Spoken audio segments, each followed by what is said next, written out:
Introducing Moonstruck TV and Lightning Television. Welcome. Time for Jordy James Psychic Medium with Jordy James.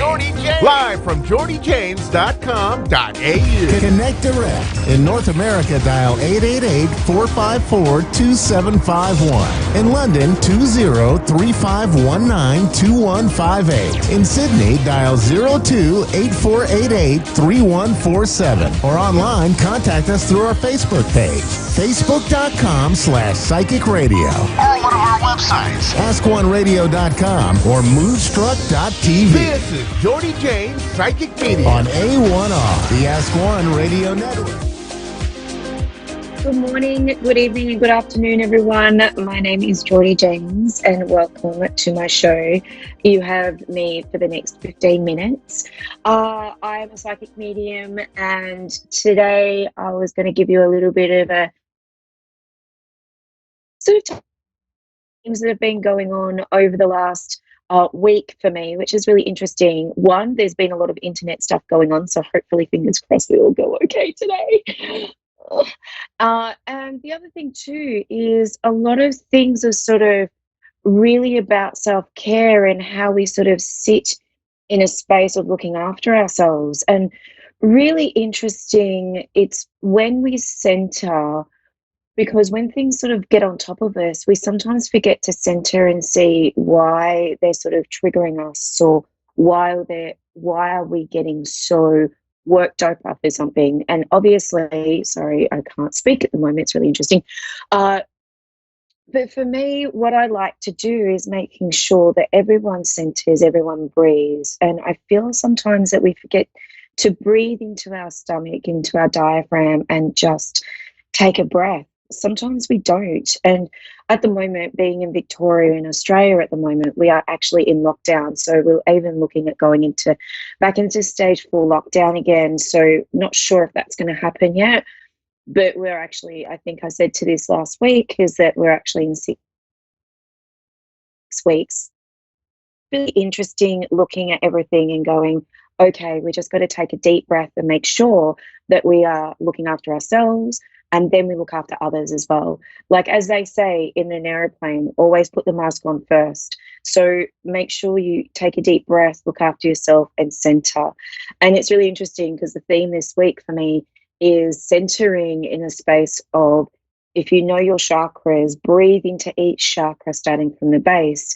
And I always do meditation, really starting off with this just to open ourselves and ground. And realistically, that's all we really need to do in a space. It gives us a bit more center so we can deal with things that are coming up. It doesn't give us a whole answer, but it definitely allows us to go, right, what's the next best thing for me? So I am going to take callers today, or hopefully a caller today. So yeah, I'm really looking forward to doing that. And yeah, I just feel like I want to say it's been really interesting. I love doing readings. Readings work exactly the same way as being on face-to-face, and being at home and being online so much is because we are still able to connect. I mean, I feel so blessed that we can actually connect via the internet around the world. I have some beautiful clients in Canada and the UK, and it's just so nice to be able to connect and see how everyone's going over in that part of the world. So with no further ado, I am waiting just for my first caller, which I'm really excited about. But yeah, so that's about it. And it's been a little bit of a interesting time, I would say. So sorry, I'm just waiting for my beautiful caller to start. So hopefully there's one there. But what else can I say? We are definitely in times of change and the new norm. But for me, this is really normal because we look at things so differently, and we just got to allow ourselves to step out of the box sometimes and allow ourselves to breathe. That's all right. It's all good. So I'm just waiting for a beautiful caller to come through. So let's just chat a bit more. It's really interesting too because I actually work for a beautiful shop in Malvern in Victoria, and we are doing some beautiful what we call isolation tips. And one of mine was to listen to music and just sit and do some inspirational writing, and it's lots of fun. So it's like listening to a song, and then turn it off. And then once you turn the song off, you start writing whatever comes to you. And I love inspirational writing. It's so much fun. So I do suggest it's like a bit of awareness, like mindfulness, as much as I'm not a fan of that word, but it's allowing yourself just to express rather than doing like coloring and things like that. You can also listen to songs. So I do have a beautiful call out from Kingston in Ontario, Canada. Oh, I was just talking about Canada. Angela, hello, how are you?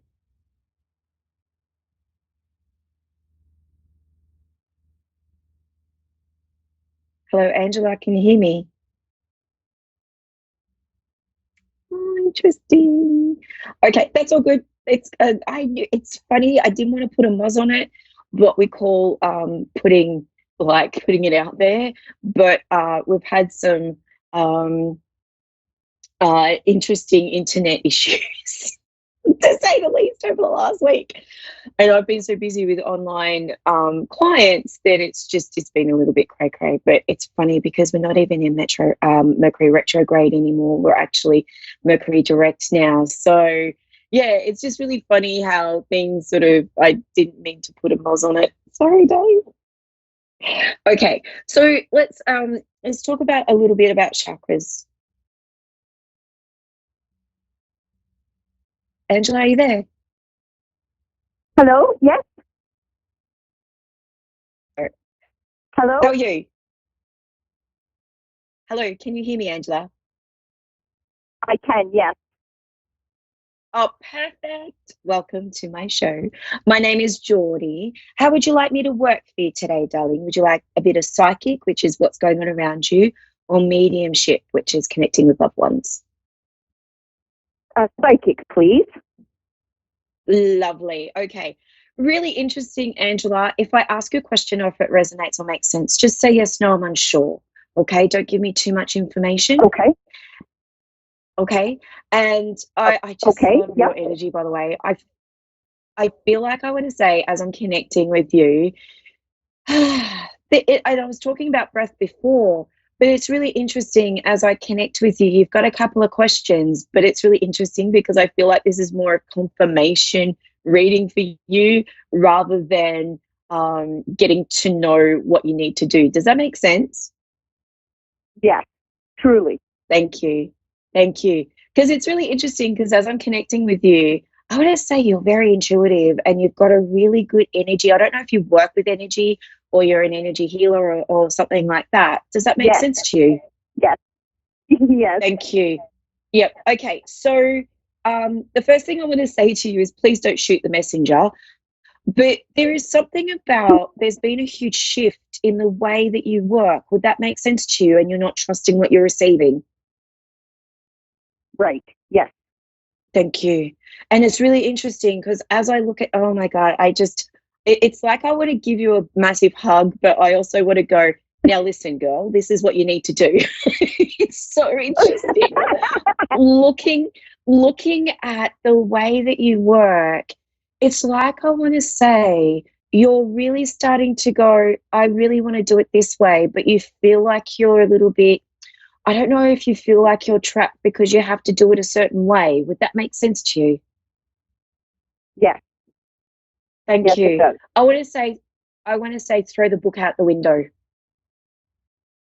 and do it the Okay. way you feel that comes because you're very connected both high like with your higher self as well as the guides, and it's like I want to say you've got a little bit of medicine woman in you. I don't know if it's shamic or shamanic or there's some sort of reference to a natural just to get to the core of people's things for healing. Does that make sense?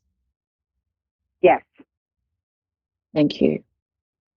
Oh, girlfriend, I could love to have a coffee and just chat with you. Your experiences are quite profound. I feel like I want to say to you, sometimes it's like, and I love it too, because you're very much like me. You just go, why did they choose me to do this work? Does that make sense to you? Yes. Oh, yes. Thank you. Thank you. And it's just like, and this is what I love because you're so humble about it. But I really also want to say to you, would I make sense that you're also working in like just a normal job as well as healing at the moment? Yes. Yes. Thank you. So the whole question about you moving out of, it's like I want to say you're taking baby steps moving into doing the healing full time. Does that make sense, Angela? Yes. Yes, it does. Thank you. Thank you. Because I feel I don't know if you do 2 or 3 days a week work, but I feel like what you're doing is you're going down the right road to start working in your own business. The other thing too is I keep hearing, sorry, go.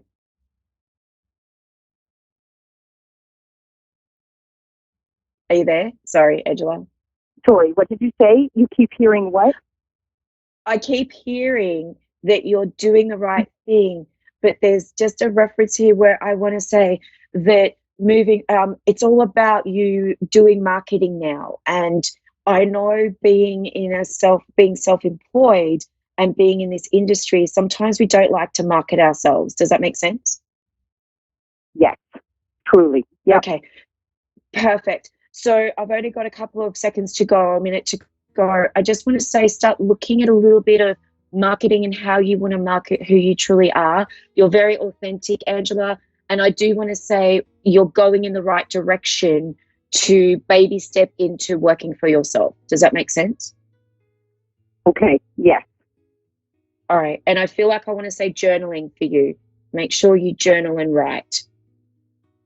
Okay. All right, Angela. Okay. Sorry, I don't have enough time for questions, but thank you so much. You can always connect with me on my Facebook page, Geordie Jane Psychic Medium. So we've just run out of time. Thank you so much for talking to me today, darling. Thank you so much. And allowing me to connect with you. Have a great day. You too. Thank you. Bye-bye now. Thank you, gorgeous. Bye-bye. So thank you guys for joining me on my second show of the year. Very excited. Thank you, beautiful people. Enjoy your lovely day, and I look forward to chatting to you next week. Okay, bye for now.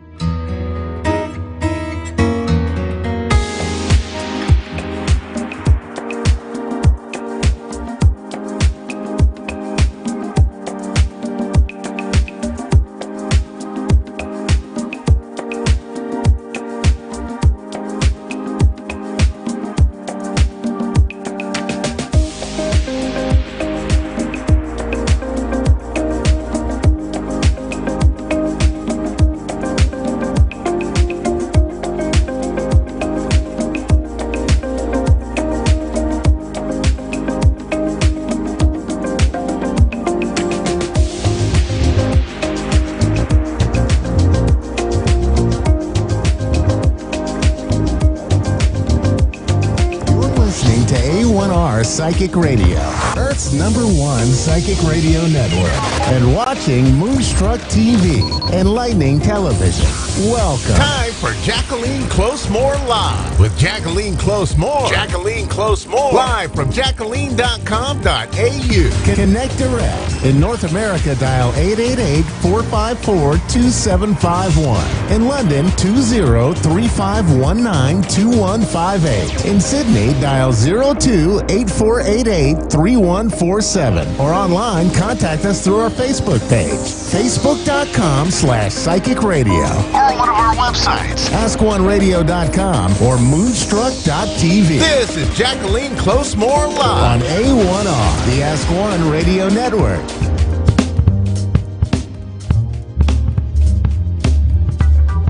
Hello, welcome to the show. I'm Jacqueline Close-More, and you're on A1R Psychic Radio and Moonstruck TV. And I'm coming to you live from Melbourne, Australia, the home of Lockdown 0.02. Crazy times. We've had 9 public housing commission towers lockdown for 5 days, no one in, no one out, which has been horrendous. And 8 of those towers have now come out of lockdown, literally at midnight last night, and one of them is still in lockdown. Interestingly, across the road, in a really snazzy looking, up there apartment building, they have not been locked out. Okay, but just as they are coming out of lockdown, the rest of us are back under lockdown. So we have this whole energy here in Melbourne of being what's called ring fenced. So we're stuck in Melbourne and cannot get out. I've gone sideways. So I'm just proving that Mercury retrograde is a fun thing to do. Don't you love it? So I hope I don't do the show sideways. It's going to be kind of horrendous. Here we go. How about that? I should hopefully be facing the right direction now. Apparently not. Turn it back. Here we go. Okay. Am I facing the right way now? It's just going to be horrendous. But it's a bit like what's happening in Melbourne at the moment, really. It's sort of you're stuck where you are and you just have to make do. So I'm going to work on this while we go here. Now, I've been asked, when is this pandemic ending? When are we going to get out of this? It's actually quite the long haul. Some people have kind of been speaking about July 2021. Other people have been sort of speaking about 2022. There's a lot of talk going on, certainly in my field, between different people that I speak to about when that is. What I'm going to say is that we kind of need to prepare for this. And I think, if we can kind of maintain the social distancing rules, I know, difficult, but if we can do that, it's going to get a bit easier, to make the best of this. Look at that. You can now see my ceiling. You've got to love this. There we go. I'm back again. Okay. Wow. See, this is what you can do in the middle of Mercury retrograde.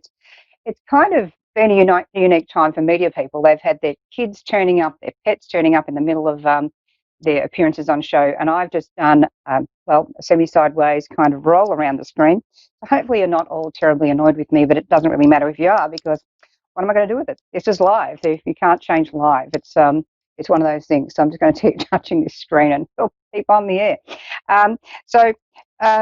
Being asked about this pandemic, I think the thing is, let's not get into all these conspiracy theories. There are a lot out there.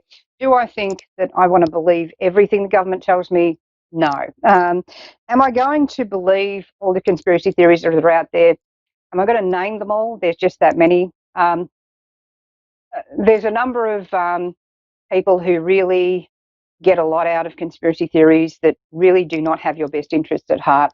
And I think we shouldn't give those people more money, particularly people who are snake oil salesmen back in the 1990s, who are still around today, and their false information kind of backs up the hard right wing if you really do your research. And people often talk about, well, I did my research, and what they did is they watched some crazy YouTube clip, and that's not research. If you want to talk about research, talk to people aged 18 to about 25. They're really onto it. My son, Mr. Virgo, he's really onto it. He's like into the details, and he'll hate the fact that I even mentioned him right now, of course. But if you want to know details about things, I think look at some of the very young journalists we're seeing who are not paid by anyone except their subscribers, and you'll find those people on YouTube. So you've got Friendly Geordies, you've got people like that all around the place, putting out really interesting information. Paul DeFranco, Young Turks, a range of different things. And I think if you can kind of get onto that information, you're going to get a better chance. Whereas if we're sticking to the old time sort of media that's kind of owned by various mining company sort of interests that are linked in, you sort of look at where different people in media are linked into different other people and how that flows and what organisations they're heading up, you get into some really interesting times. So I think the thing is, I'll put out more about that on my Facebook page, Jacqueline Closemore Live. I'll actually go into it finally. I know you've been asking me. And I'll put more of a rundown of that in a way that I'm happy to do, and I'll put that in a written form rather than put it on air and maybe not put everything the way I sort of need it to be. Now, I've got a call up from Melbourne. Since we're in lockdown city, we've got Meredith on the line. Hi, Meredith, you there? Hi, Jackie. How are you? I'm good, darling. Hello. Now, you've written in onto my Facebook page, Jacqueline Closemore Live, with a reading. We've got a little bit of time left, and what we'll do is we'll migrate across to the Facebook page after this as well. But thank you for writing in. Now, you're in an interesting time this year. You're in an 8 and a 9 year, sort of a bit of both, really. And what's going on there for you is it's transitioning from a lot of old karmic patterns to do with family and stuff like that, and also going into a 9, which is more about looking at what you want to clear out, what's working in your life, what isn't, and also you're asking about a gentleman you're interested in there. Now, I really felt some interesting control stuff going on his side. It's like he's trying to break out of this kind of web, a bit of a cage, and I feel he's going to do that, but it's like it's very, very, very complicated. And there is someone in his situation, that's how I'm going to put it, which you'll understand, and other people, it doesn't matter if they understand, but it just feels like he's in a situation that's no win, and he's damned if he does and damned if he doesn't. He has to be very careful, and it's my way or the highway. Someone's wearing the pants there, and I don't think it's him, although I think he doesn't cross-dress necessarily. Not that there's anything wrong with that. And it feels like he's having to kind of just gently pry himself free. Does that make sense to you? Yes. Yes, okay. Yes, I'm gathering by the laughter. Yeah, when an Australian laughs when you're doing a reading, you know you're right. That or they're crying. Sometimes, very occasionally, they scream at you, but luckily that's not happening today because that'd be very bad aesthetics.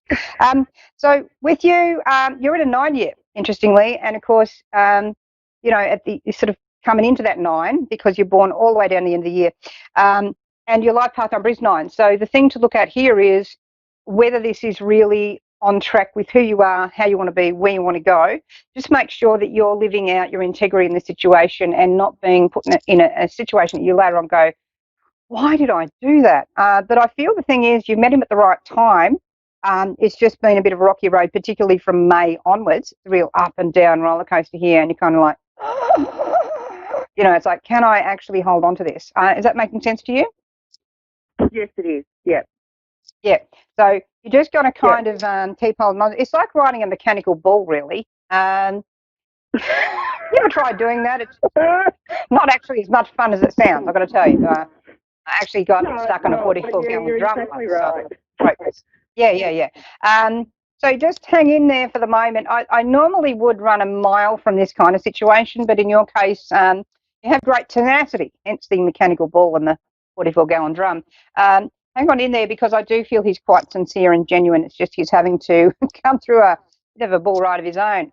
And I feel he's a very idealistic fellow, and I feel also here he's had to be very, very practical in the last 18 months and really curtail a lot of things that used to be important to him that he now realises isn't. And he's gotten a lot more real. Does that make sense? Yes. Yeah. So you just got to kind of hang in there because I think he's going through a bit of clearing out his closet. You were talking about interesting acronyms there, but, you know, so there's a lot of stuff going on there and he's having to clear it out, get a lot more genuine in his own life and do what feels that's the reality of his heart instead of saying and going along with the flow of how things had to be according to status and symbols and how we appear publicly. Has that been the change he's been going through? Yeah, just got to hang on in there is how I put this. Like I said, some people I tell them to run a mile. There's a big bun fight coming. You know that. You're totally ready for it. Okay, war is an interesting word, isn't it? It's not necessarily in war, I find, you know, that it's necessarily the people who are right who actually win. It's the people with the best arguments. So he's going to need to be very careful here because somebody else can argue the law incredibly well. And I think that might be quite key, but we'll leave that one alone because we don't want to identify anything. Yeah, I think, you know, just try and keep this real. Just remember he's going through a massive transformation with or without you anyway. That's what's happening to him. And that's a good thing because it means he's coming to you at the right stage of his evolution to be real about this and not just, oh, I'll put up with. But what I don't want you doing is putting up with toxic behaviour. And I think that he's been pretty good on not going there, but you just got to make sure you don't become codependent in the middle of this. That's what I would say. So I hope that helps you. I'm going to go across to the Jacqueline Closemore Facebook Live page. You can answer and ask more questions there. I know that you wanted to know about the pandemic because you put something on Facebook there. So I'll pop you on there too, and we'll go further into this. And thank you for writing in. So thank you everyone for listening in, and thank you also last week we had Jennifer from Florida. She's actually gotten back to me and validated what I said in her reading, and we've gotten into a lot more detail. So thank you all as well for Jennifer. Thank you, everyone, for watching. Sorry we can't get to everyone who calls and puts their name up, but thank you for connecting with us anyway. We'll catch you next time on Jacqueline Closmore Live. In the meantime, hop on for more shows for the rest of the evening on A1R and Moonstruck TV. Bye.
listening to A1R Psychic Radio, Earth's #1 psychic radio network, and watching Moonstruck TV, enlightening television. Welcome. Time for Psychic Paths with Suzanne Marie. Live from PsychicPaths.com. Connect direct. In North America, dial 888-454-2751. In London, 20-3519-2158. In Sydney, dial 02-8488-3147. Or online, contact us through our Facebook page, facebook.com/Psychic Radio. Or one of our websites. AskOneRadio.com or Moonstruck.tv. This is Psychic Paths On A1R, the Ask One Radio Network. Hi, welcome to A1R Psychic Radio. I'm Suzanne Marie from Psychic Paths, and I'm going to spend a few minutes with you. And I'm looking very, very into doing some really amazing readings. So I'm looking forward to all my callers tonight. I know that I will get the callers that were meant to be here tonight. I want to say again, I think like I say every week, that love is the answer and kindness is everything.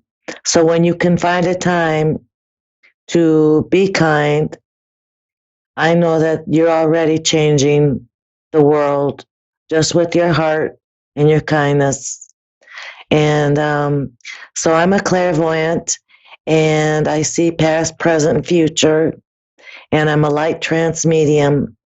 And what I was told this week was I'm a bit assured when I'm doing my readings, and the way that I can explain my assuredness is when I'm doing a reading and someone doesn't quite agree with me, or there's a difficulty with what I'm saying in regards to what they're seeing or feeling, then I know, number one, that spirit doesn't change when it talks to me or it shows me something. So I try, instead of getting into, oh, I'm a terrible reader, or asking myself what's wrong with me, I may feel bad that there is a difficulty, but I cannot ever say that spirit changes its mind. It will always stay the same. So I can only read and do as much as spirit tells me to do. And I'm very, very able to say if I can't see something, or I can't do something psychically or clairvoyantly, I can't do that right now.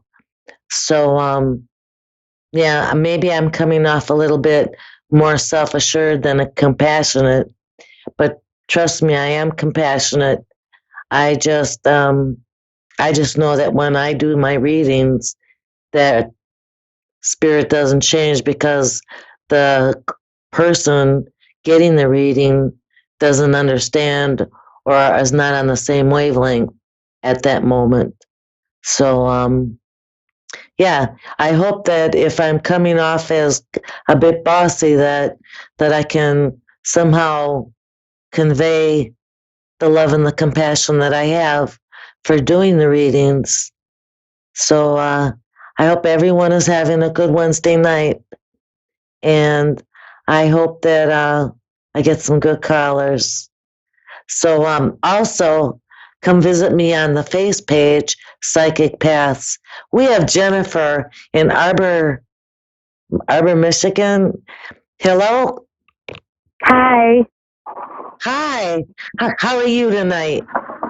I'm good, honey. How are you? Good. Is there something I can help you with tonight? Yeah, I was wondering. I have a friend that I miss very, very much, and we haven't spoken like 2 years, but we see each other through mutual family gatherings and stuff. Do you ever think he'll talk to me again? Let me see. Um,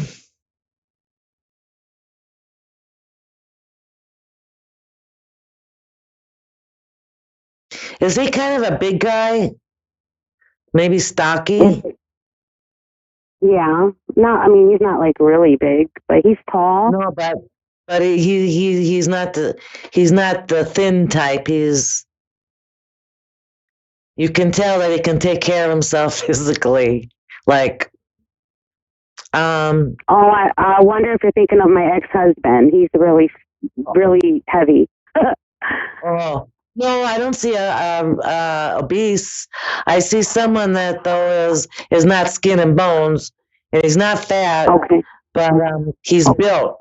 Even if he didn't exercise or lift weights and stuff, it's like he's built.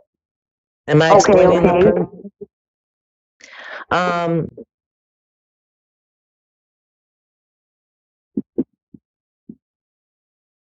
I'm sensing that there was a lot of friction. That somehow it was a what do they call it? Conflict. Okay. Yeah. Um,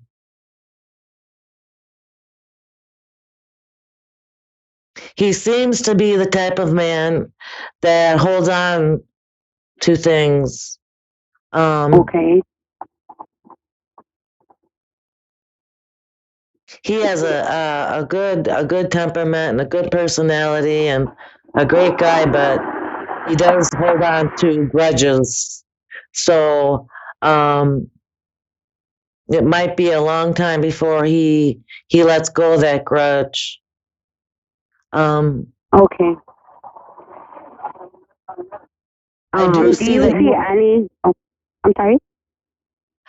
I do see an opportunity for you to bump into each other at some certain point and try to make it up. So you think we So one day might try to fix it? yeah, I think it's going to be a while though.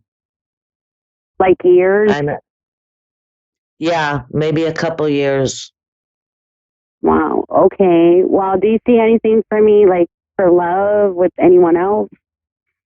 Anything promising? Um, I do.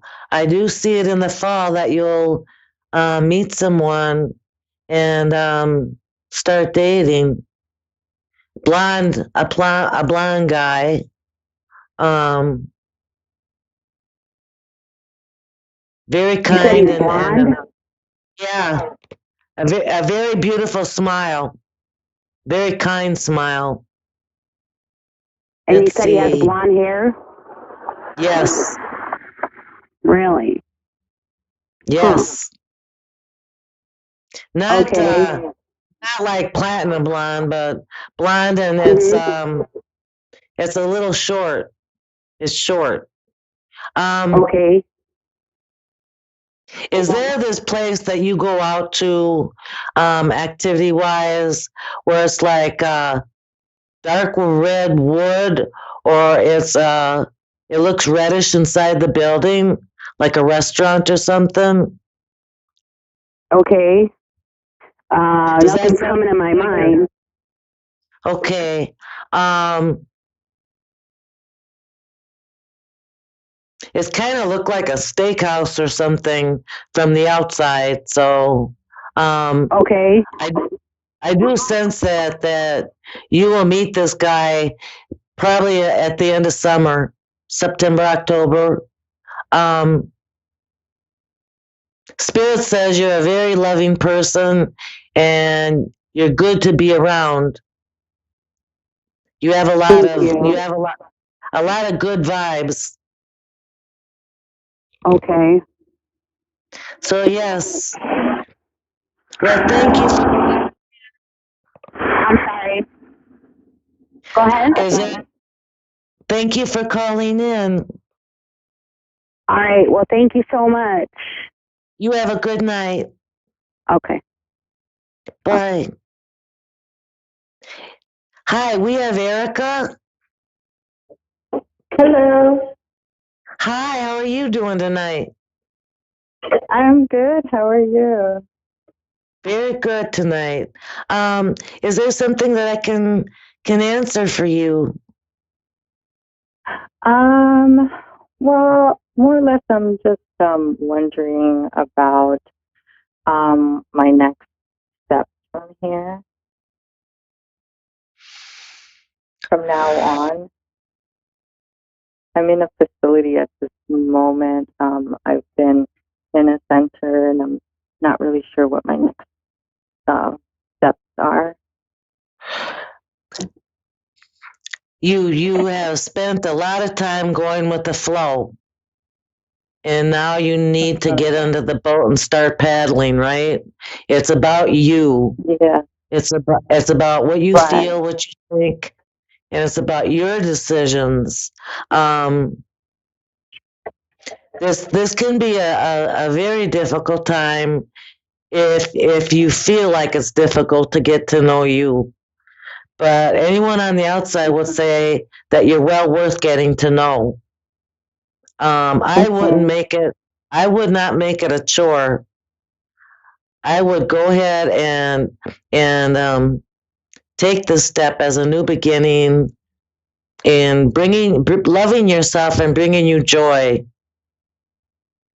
Um, mhm, the first thing you need to do, I think, is to decide that you're willing to love yourself and go forward. Because I sense a bit of fear and mhm. a bit of resistance because Yeah.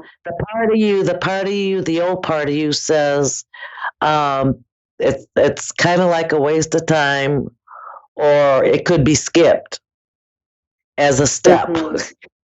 But no, no, Uh-huh. you deserve to be loved. You are precious, and you haven't felt that. You haven't felt that at all. So Right. I would go ahead and take that time to see what makes you happy and what brings you joy. Even in the smallest of Mhm. things, it doesn't have to be costly, but Mhm. anytime that something brings you peace or brings you joy, make a mental note of it, or someone, Mhm. if someone Yeah. does, because that's giving you somewhat of a what do they call it? A sense of yourself from what Right. you're getting joy and your peace from. Um, Mhm. Spirit says, stop kicking yourself. You do kick yourself. You want to be perfect right now. Nobody's perfect, Yeah. even though you're precious. And even though you've done the hard work that you have done, life is still going to bring about pain because that's what life is Mhm. about. It's pain and joy and pain and Mhm. joy. Um, the good news is that I feel like you're a lot stronger than you were before, being the new person that you are and taking the time to choose life and move forward. What I see is you being interested in helping others. Right. That's what I sense. I Yeah, sense I have. so I would just really, really think about how much how much you're worth all the work that you're putting into yourself, and it isn't what what was before, but it's today and tomorrow. Mm. And choose Yeah. yourself. Anytime you feel like, oh, this is too hard or whatever, please just choose yourself and go for the things that bring you joy. Um, I'm just like I'm just not sure you know as far as career wise like if there's something in particular that I should be focusing on I you would know go for the basically. counseling. I would Mhm. do so. I would do something in the services.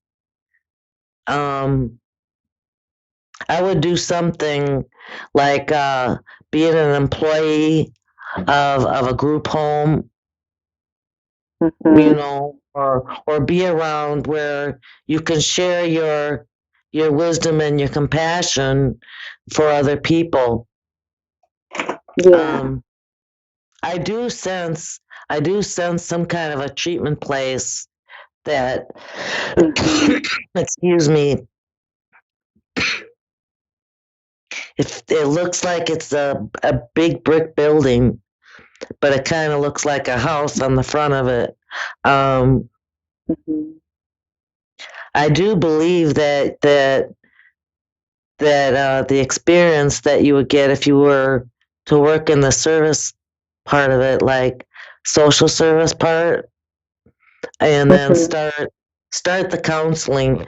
But you have about three or 4 or 6 months of really just trying to finish up the process you've started. So I do see you in the social service and counseling, but I do think that you need to just really pour a lot of love into yourself and just have fun with life. I don't think I don't think that yeah, I what I think is that your suffering and your pain is over. You've done the hard work, finishing up, and the old mindset that's worry and not sure. I want you to know that your path is going to be okay. You're going to be happy. Doors will open. Just keep your heart open and keep loving yourself because that's how you're going to make the future. It's not. Yeah. It's not like you set a goal and you make those little steps and those little steps move you forward to the goal. What I see for you is that the more you delve into loving yourself and learning all the good things and accepting yourself and giving to other people, doors and happiness and success, because I have a feeling that you just want to give to people, will come to you. You'll that's what this is about, I think. That you had a purpose, and your purpose was to help others. Yeah.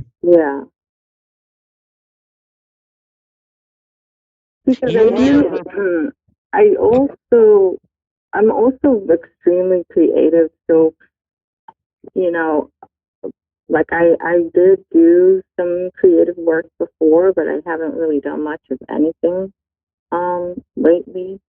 I mean, like while I'm in quarantine, I do some practicing and stuff, but do you paint? And what? Do you paint? No. Spirit says you should get into painting. Yeah, it said you should get into painting and not just tiny little pictures. I'm seeing a whole bunch of artistic big paintings. They said you have an eye for it, and it would help. It would help bring you joy. I see you just painting and just free and just like, yes, this is really cool. And then I do see a successful hobby turning into money making when you sell them. But I see the big one, the big paintings. That's interesting. You have a lot of creative energy, and if you haven't done it for a while, that too can cause a lot of problems in your chemistry and in your DNA. So I would say anything creative, if you've got the talent, you go for it. You do it. even if it isn't a non-financial gain, and you do it just to bring about that joy and release it out of your own physical. Does that make sense? Yeah, it does. You have not had a belly laugh in so long. Spirit says you need to go find a comedy and go watch it. Yeah, 'Cause, definitely have not had fun in a long time. I like to say this, and I'll say it to you, that worry is the misuse of the imagination, and you can manifest what you want if you start using your imagination for all the good things that you want to happen in your life. Mm-hmm. Yeah. So and you just go ahead and you make yourself some popcorn, find a good comedy, and start enjoying life, girl. It's your time to shine. Mm. There was the past, and now there's the future, and you're making your future. Yeah, definitely. It's kind of like a clean slate, and I'm just like, at that point where I want to set the foundation, and I'm letting all these things that were dormant inside of me come back to life, you know. So definitely I've been tapping more into my creative side. Not so much painting, but I picked up the guitar, singing, and dancing, things like that. And but I do also want to help people. So sometimes I kind of feel like maybe I'm too dipped into too many things or something. No, I think you should do it. I just do it all. I could see you being a therapist and bringing a guitar in. Like, here, I'm going to make your day. I'm going to sing you a song and strum the guitar and bring about some happiness. I mean, yes, anything to cheer up other people, you're good at. So don't worry. Don't worry so much. If you feel like doing it, do it. And just recognize what's bringing you joy and other people's joy too. In the near future, you're gonna have some high vibes. Yeah. Okay. Yeah. High vibes. High vibes. You'll be vibing. Okay. All right. So take it easy and go watch a comedy and have a good week. Okay, thank you. All right. Good night.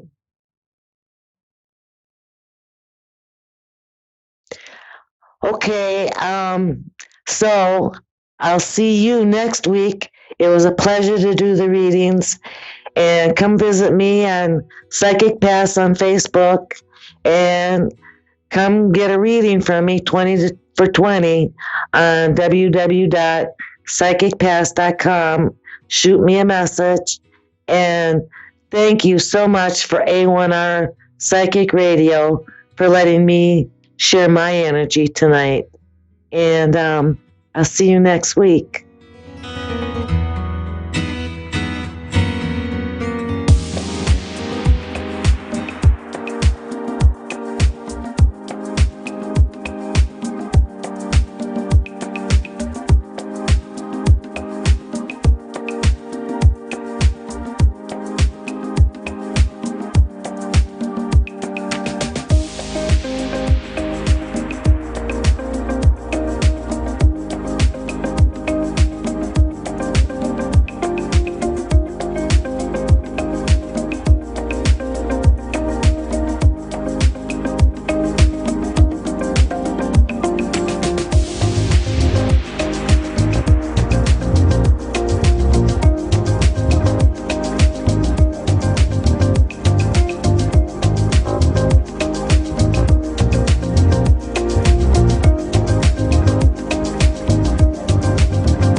A1R Psychic Radio, Earth's #1 psychic radio network, and watching Moonstruck TV, enlightening television. Welcome. Time for New York City Celebrity Psychic with Perry Lyons. Perry Lyons. Live from PerryLyonsBrilliance.Wixsite.com/Perry Lyons. Connect direct. In North America, dial 888-454-2751.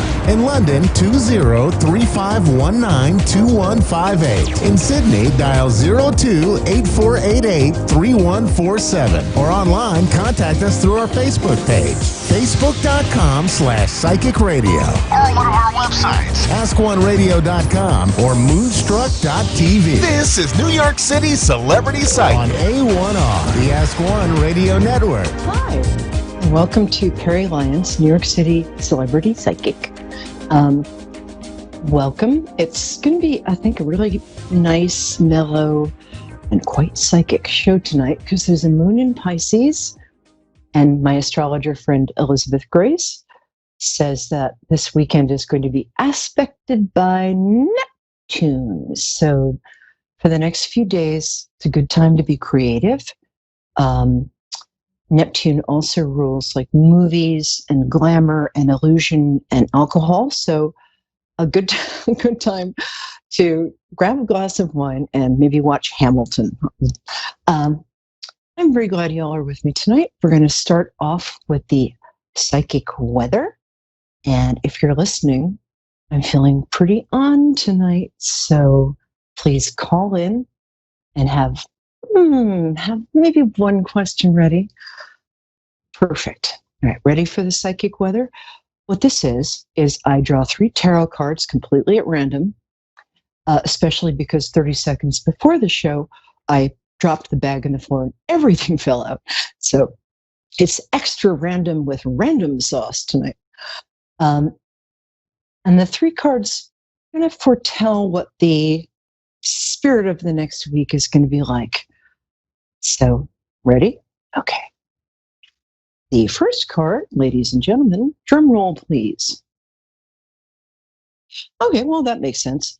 The first card is the 4 of Swords, which is, it's actually supposed to be a knight sort of praying in a vigil before battle. But what it also means is, people are home. We're kind of withdrawn from the regular world. And that's just kind of what's going on right now. Everybody's in quarantine or just keeping sort of quiet and at home, which is nice. So that's just accurate. I love doing that. Okay, what's the rest of the week? Random. That's interesting. This card is interesting. When I get this with a client, what this card means is it might be time to make a decision in your life based on what you want rather than what you think you should do. So in this case, the golden cups in the foreground, those are gold. Well, not real gold. The card would be too heavy. I'd go like that. But so the guy is walking away from them. He's dressed in red. So he's walking in the direction of his aliveness and his true desires in life. What this could mean for you this week is maybe there's something that you think you should do, or a job or situation you think you should stay at because it looks good on paper, but it doesn't light you up, doesn't make you sparkle. And so you might want to just look in a different direction and walk in the direction of what makes you feel like you're wearing a big red shirt. So on a broader scale, well, I'm not going to get into political stuff, but it's an interesting card. That's all I'll say.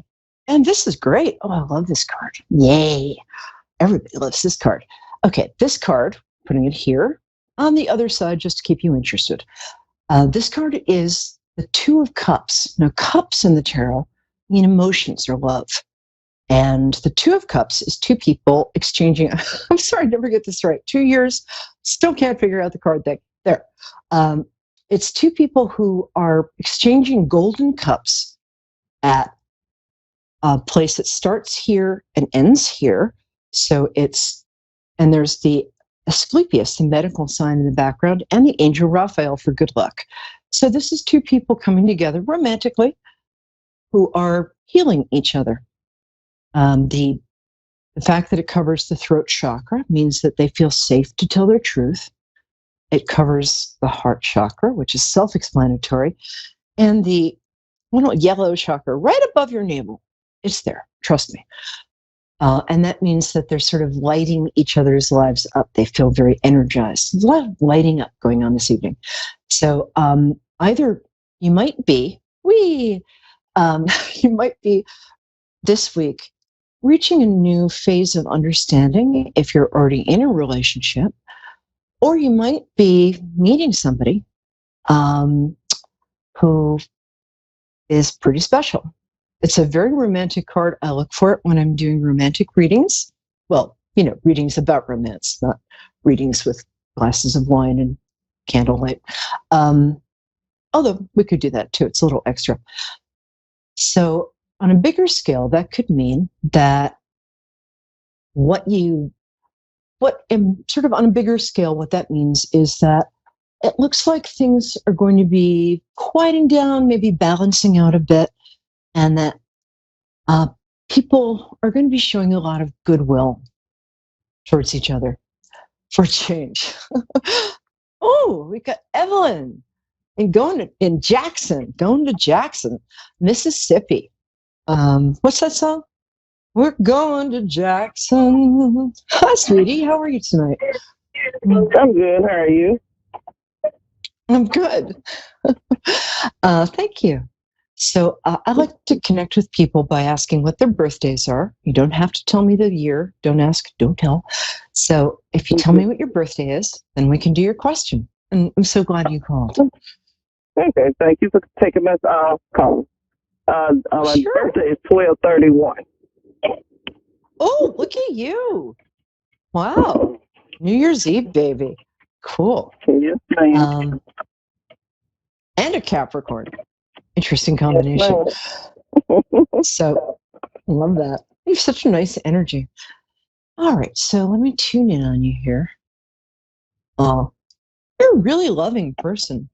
I think you make people outside of your family circle, outside of your close circle friends, kind of prove themselves to you. But with the people that you trust, you are really kind. So, what's your question? How can I help you? Okay. I'm getting married. Trying to relocate to another city. And haven't had any luck finding a job. Well, thank you, ma'am. But I mean, I don't know what job market to target because I did everything but retail. So I don't know what applications or what to do. Well, let's see. You have a very nice personality, very nice speaking voice. Let's start out by you're welcome. I'll invoice you. Let's start out by asking, I'll give you my opinion in a second, but what would be your ideal job? What would you love to do? I love human resources. Anything that I can do to help somebody, behind the scenes. I like stuff like that. Yeah, got that. That's what I was trying to convey earlier, is that you are just such a helper. It's so nice. I'm having you cloned. Well, actually, I think human resources would be a great thing for you. I mean, you have a lot of job experience. You might not have a huge amount of experience in human resources, but one of the nice things about, as the world is opening back up, people seem to be more open to matching the person's sort of personality and natural gifts to the job. They don't seem to be as attached to like credentials as they were before. So let me see. I'm going to draw a couple cards for you. Is that cool? Okay, thank you. Sure. And when's your wedding date? Well, it was supposed to be July 18th, but we changed it because I'm living in Jackson and he lives in Tupelo. So I'm still trying to get up that way before I really do anything beyond myself right now. I think things are going to open up a lot for you after July 21st. That's when Mercury comes out of retrograde, which means that just things are going to get a lot easier, a lot faster. Okay, well, this is nice. The first card you get is about, like, it's the other card. It's a very good card. You couldn't have gotten a better one. So this is a very, very good card for your upcoming marriage. If you'll notice, it's a woman she's very finely dressed, but she has a crown with stars on it. So she's also very spiritual and very like you are, and very kind of lives in spirit, lives in grace. But she's also a little luxurious. She's hanging out in her velvet cushion. And she's holding a scepter. And that scepter means earthly power. So it looks like the job that you're heading towards, I'm going to do this because I love doing it. Whee! Okay. Is something to do with having some authority and being in a leadership position. Okay. And right now, okay, you're feeling, this is a card of, if you'll notice, this guy's wearing a bandage in his head. He's got a bunch of wands behind him. So it looks like he's got his own stick. So this is where you've had a lot of perhaps challenging, difficult life experiences, but now you're getting your own power. You're stepping into a really good time in your life. And again, this is a card that talks about being empowered, having a job with authority. And the last card here is the Fool card. And that doesn't mean you're a fool, far from it. The Fool card is when you're taking a big step up in your life and you're starting a whole new journey in your life. So it's very, very accurate. When the Fool card shows up, it also means that you can kind of make up your life in a certain way. You can, rather than settle for something that you're okay with doing, but you're not crazy about it, right now is a great opportunity to kind of do what you'd love.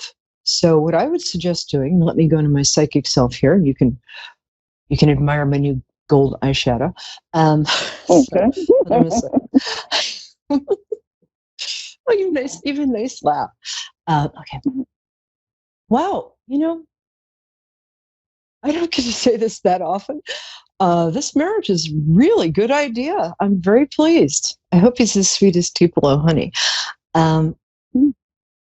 So this is, you're really entering into a very good time. What I would do is check out the different sort of, corporate businesses or a little under big corporations. So check out the corporation.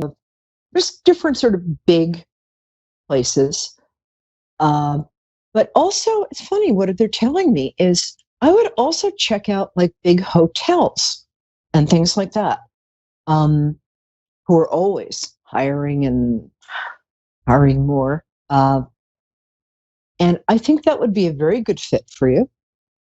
And if they don't currently have a human resources job open, I think you would make a very good like concierge. So my second choice for you would be hotel work of some kind.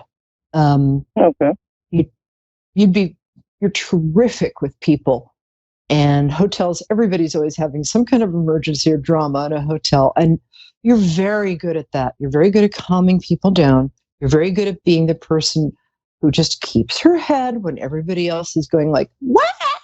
So that's an idea. I'm right there, right? When everybody else is going crazy. Yeah, I thought so.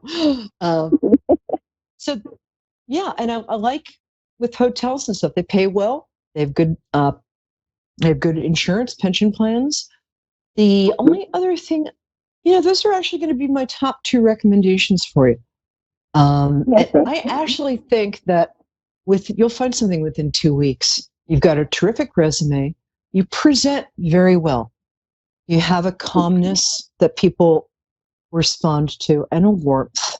So just go for the best and the biggest job you can find.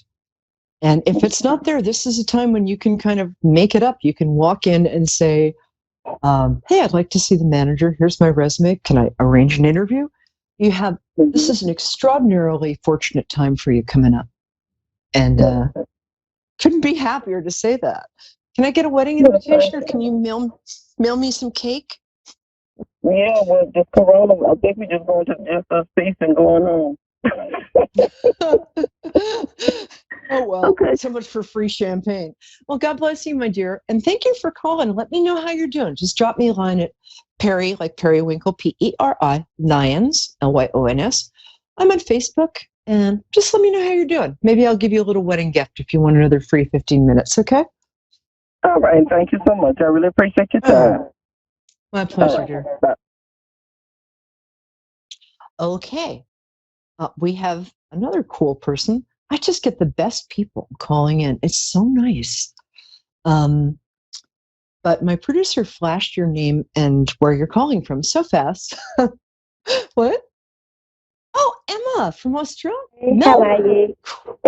Hi, love. How are you? Good. I'm okay. How are you? I'm good. You're making me miss Australia. Lived there for a while. Oh, loved it. And Melbourne's great. It's beautiful. Yeah. So tell me your birthday, because that's how I kind of connect with your energy. And then my birthday. Ask me a question. I just apologize. The line is a little bit crackly. I can mostly hear you. So my birthday is the 14th of the 4th, 1987. Oh, cool. Golly, I have shoes older than you. 14th of the 4th, April 14th. Cool. I'm not going to say that that's the day the Titanic sank, but it kind of is. But you're my third client today with that birthday. That's kind of cool. That's a great day. Sorry? Oh, I said you're my third client today with that birthday. It's a very, very good day. It's one of the best days in Aries you can have, because people with that birthday tend to have all the Aries fire and enthusiasm, but they also have like kind of a little bit of elegant reserve. Good day. So what's your question, my angel? How can I help you? Question. I guess I would just like to know about love, maybe when love and career. Okay. Do you want to know about love in general? I can just tell you about love, but would you like to know about love specifically for you?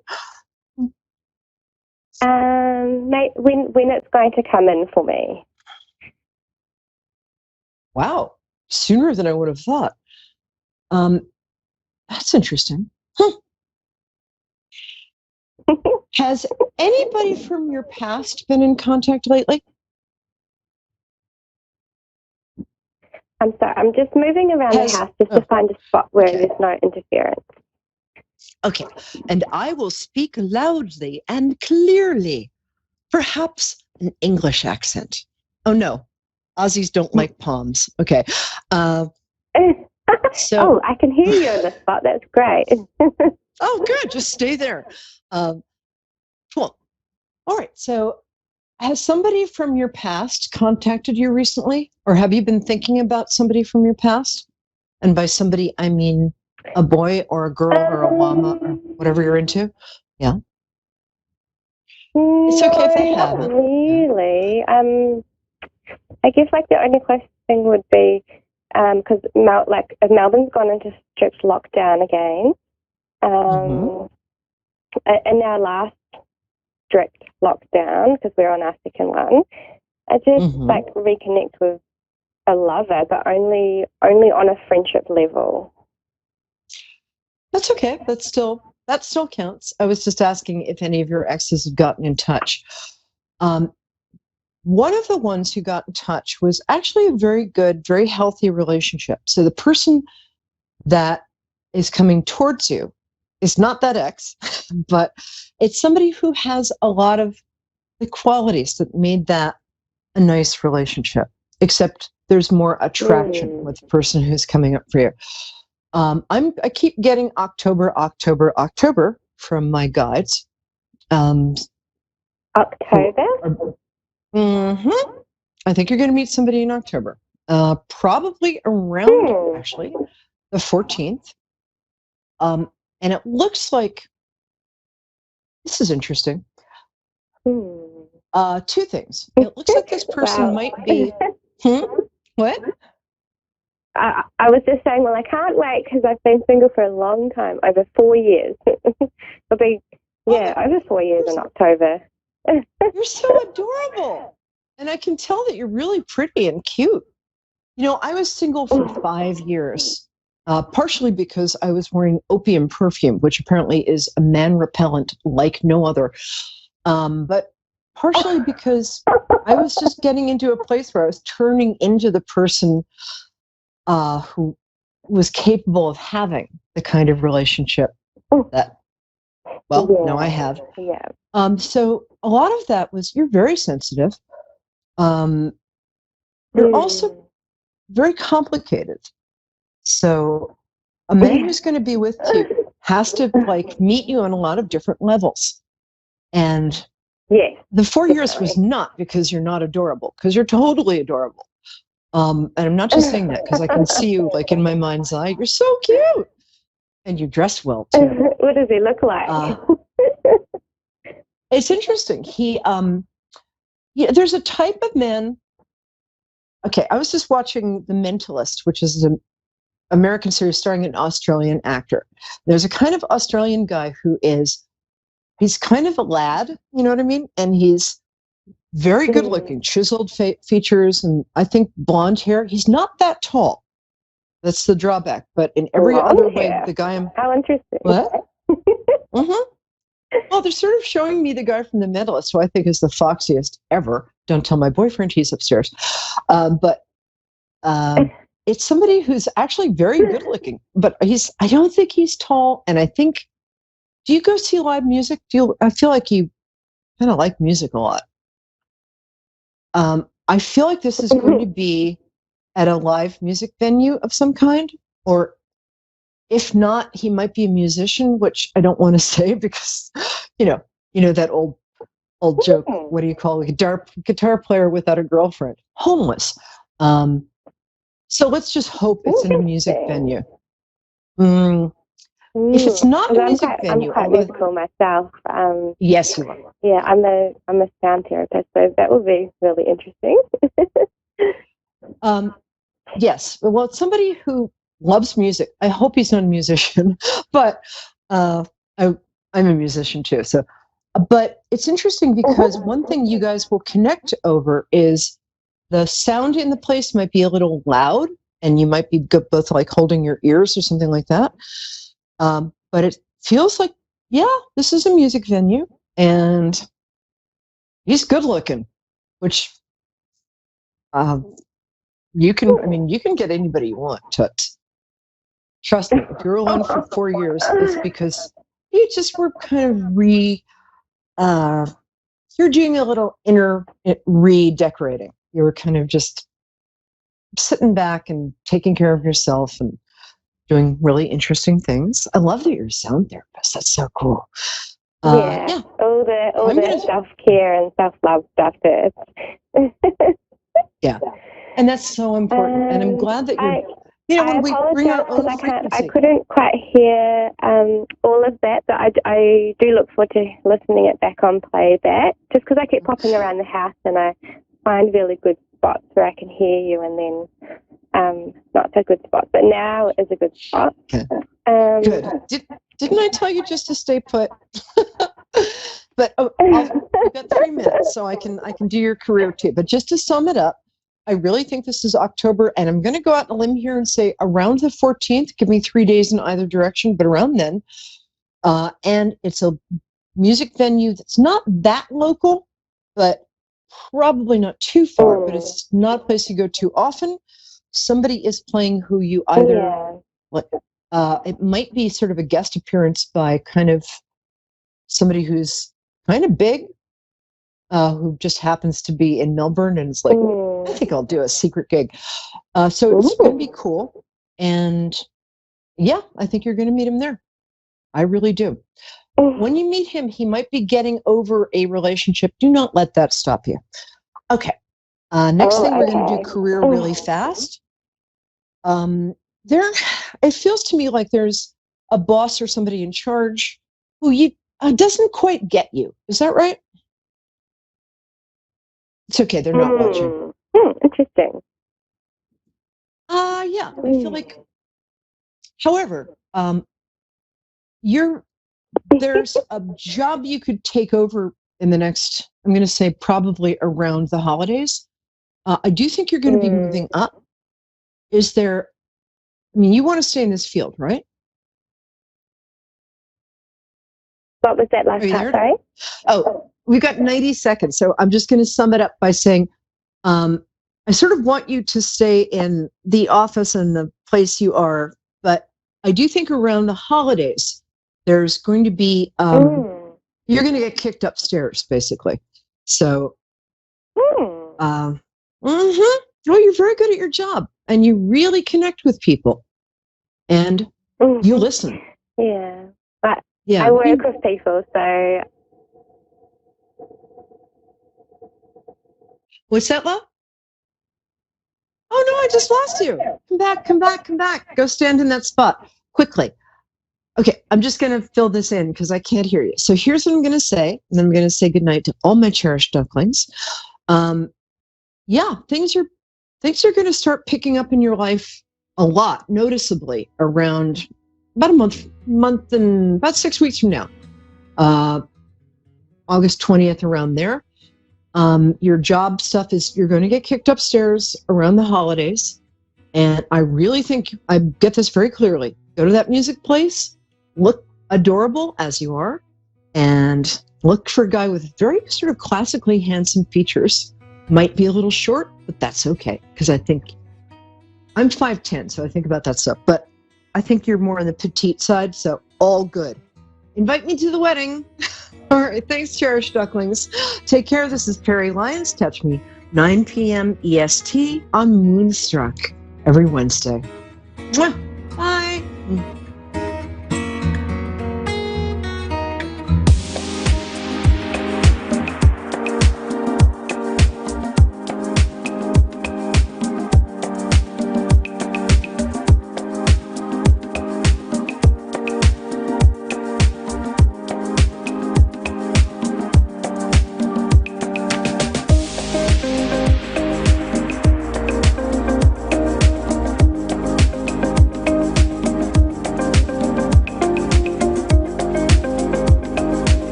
listening to A1R Psychic Radio, Earth's #1 psychic radio network, and watching Moonstruck TV, Enlightening Television.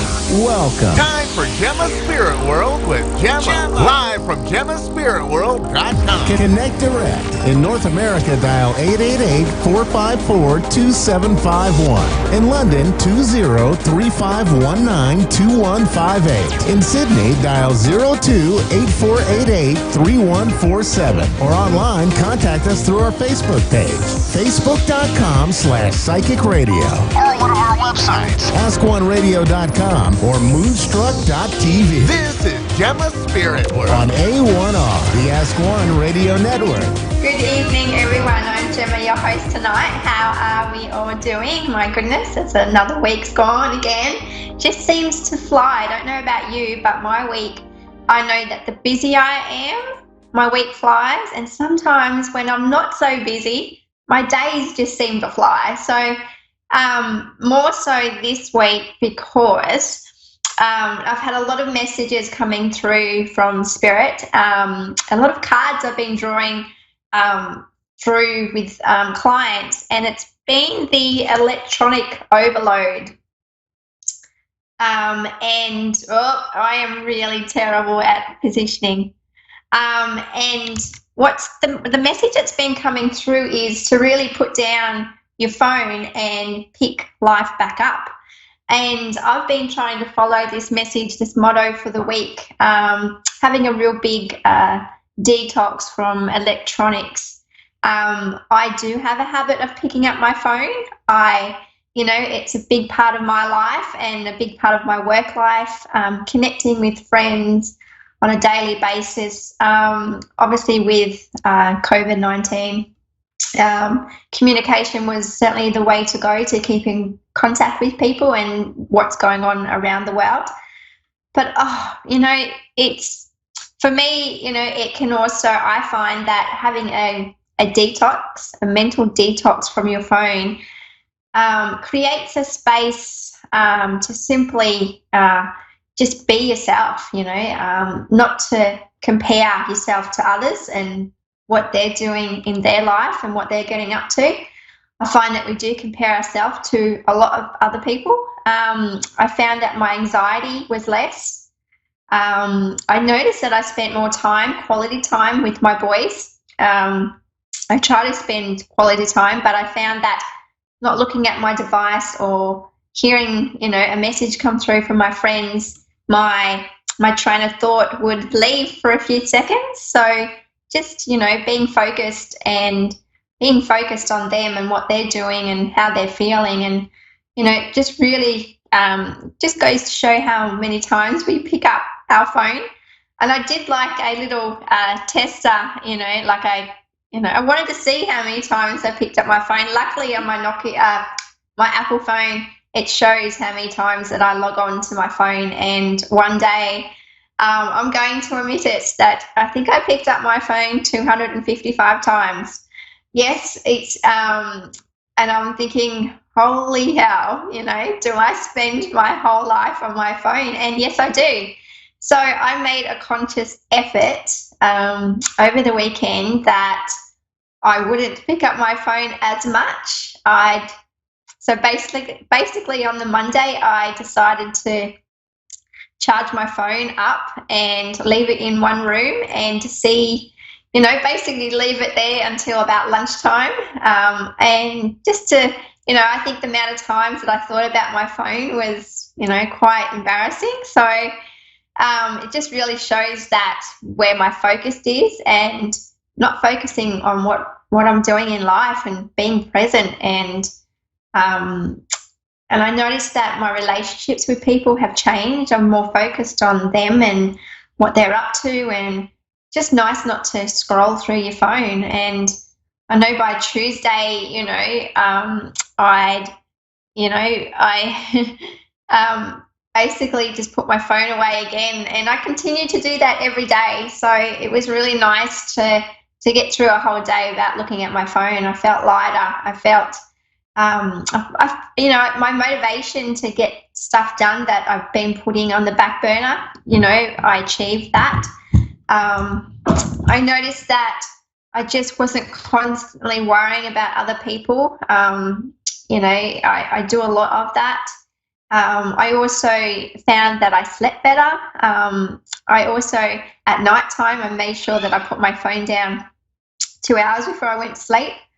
Oops, there comes the pussycat, went to say hello.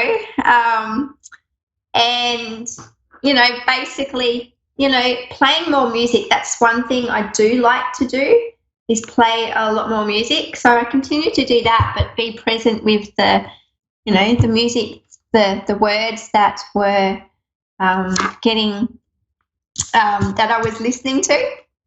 So yeah, it's and it's a great way to detox mentally, so that you feel stress free. Anxiety lessens. You focus more on what you're eating. Focus on more with the people around you and what you're actually doing in your day. So give it a try. Put your phone down and see how many times you go to grab your phone. It's see if you can go to sleep at nighttime and not have your phone by your side, and have it be the first thing that you log on to in the morning when you wake up. Make conscious effort to create different rituals and to create just a space to be more present with your loved ones, and just to really, like I said, put your phone down and pick your life back up. I know I'm a lot happier and a lot lighter, and I actually just have a lot more motivation. Oh, so there goes Rafi. Oh, sorry about that. He's wanted to come through and say hello. So we're going to get to our first caller. I'm excited to connect. We have Ellen Eileen, sorry, from Canada. Hello, Eileen. How are you tonight? Oh, not too bad. And you? Very well, thank you. I can hear lots of birds in the background. Do you have a love for birds? Sorry? Do you have a love for birds? I have lots of birds. Yeah. Do you have outside? Yeah, there's a few birds. It's not basically what was coming through before as you were connecting. I heard lots of birds. Are you waiting on receiving a message from someone in your life at the moment? I'm not really sure, to tell you the truth. Oh, okay. It's just that when I hear birds, and it's like I hear lots of things and I smell things and see things, and when I connect with callers, sometimes I see a lot before I've even spoken to you. So I'm just letting you know that I hear birds, and some exciting news is coming your way. Okay. Sorry, but something's coming my way. I couldn't hear you. Sorry. Oh, sorry. Just that, you have some exciting news coming your way. It's when I hear birds, and what I hear is a lot of chatter. There's lots of, there's an exciting message coming your way. Expect some good news coming your way is a message that I have coming through for you. Oh, okay. So how can I help you tonight? Pardon me, sorry? How can I help you tonight?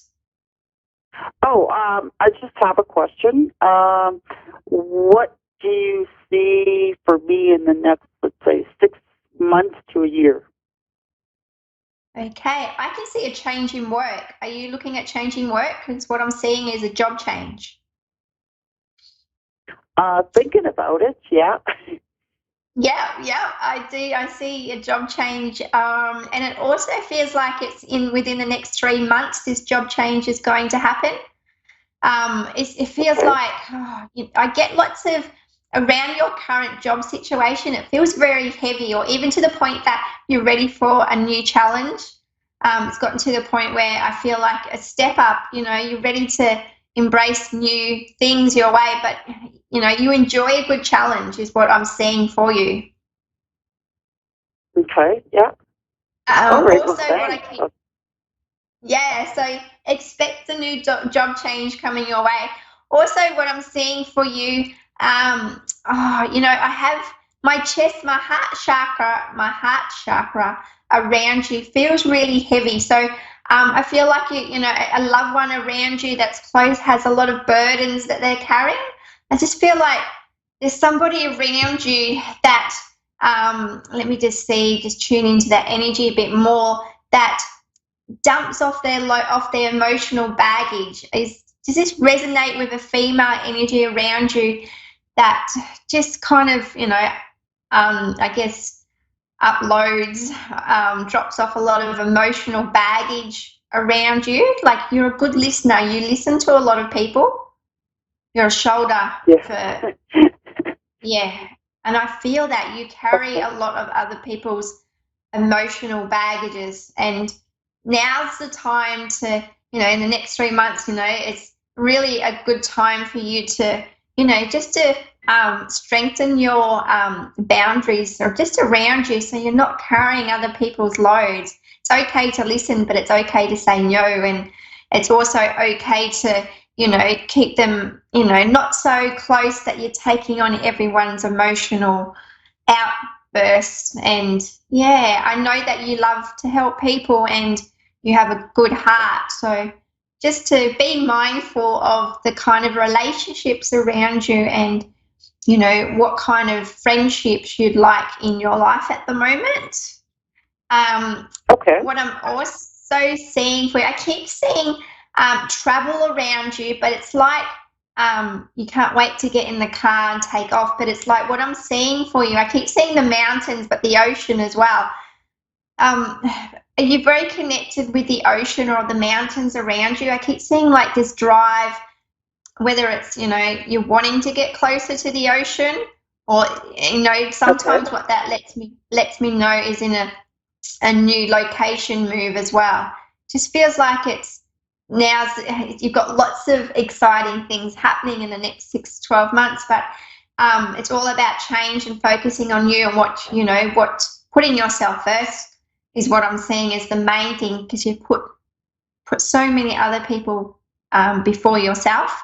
So yeah, so basically I keep seeing the ocean, or get closer to the ocean. Does this resonate with you? Not really, but that's good to know. Yeah, I've just got the ocean. It's like when you see the mountain, it's even like I can keep seeing the ocean, the water.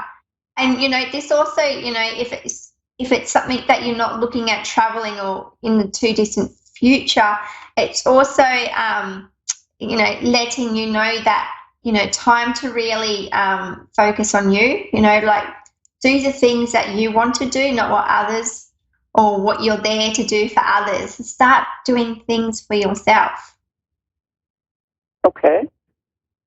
Also, what I keep seeing as well, I've just my heart. Do you actually suffer from any kind of anxiety? Because my heart yes, I spoke about your heart. Yeah. Do you have anxiety at all? Yeah. Yeah, okay. Yes, a bit. Yeah, just a little bit. I just got that coming through, and it just feels like, when you get out of your comfort zones, it's when they, when your anxiety seems to, show up a bit. I just feel that across your chest area, the anxiety. And what it's letting me know is to keep on doing more things outside. Okay. Get outside more. Also, with that location, are you planning on moving or moving even an apartment? Are you planning on moving? Because I keep seeing something to do with and whether that's what I'm seeing is because it's a workplace change and why I keep seeing from one area to another. But I just want to make sure, okay. are you thinking on moving house? House at all? I haven't thought about it, no. Okay. So I'm just going to put that put that towards the workplace change, that you have that coming up within the next 3 to 6 months is what I'm seeing. And that's also going to widen your, because around work, you love to help out others. So sorry. What I'm seeing is that you're in service of others. You give to others. So your work requires a lot of your time and a lot of your care to others. Does this resonate with you, with the kind of work that you do? Yeah. So what I'm seeing is that it's just going to open up, this workplace change is going to open up new opportunities for you to really step up and take more control of the positions that you want within your workplace. Okay.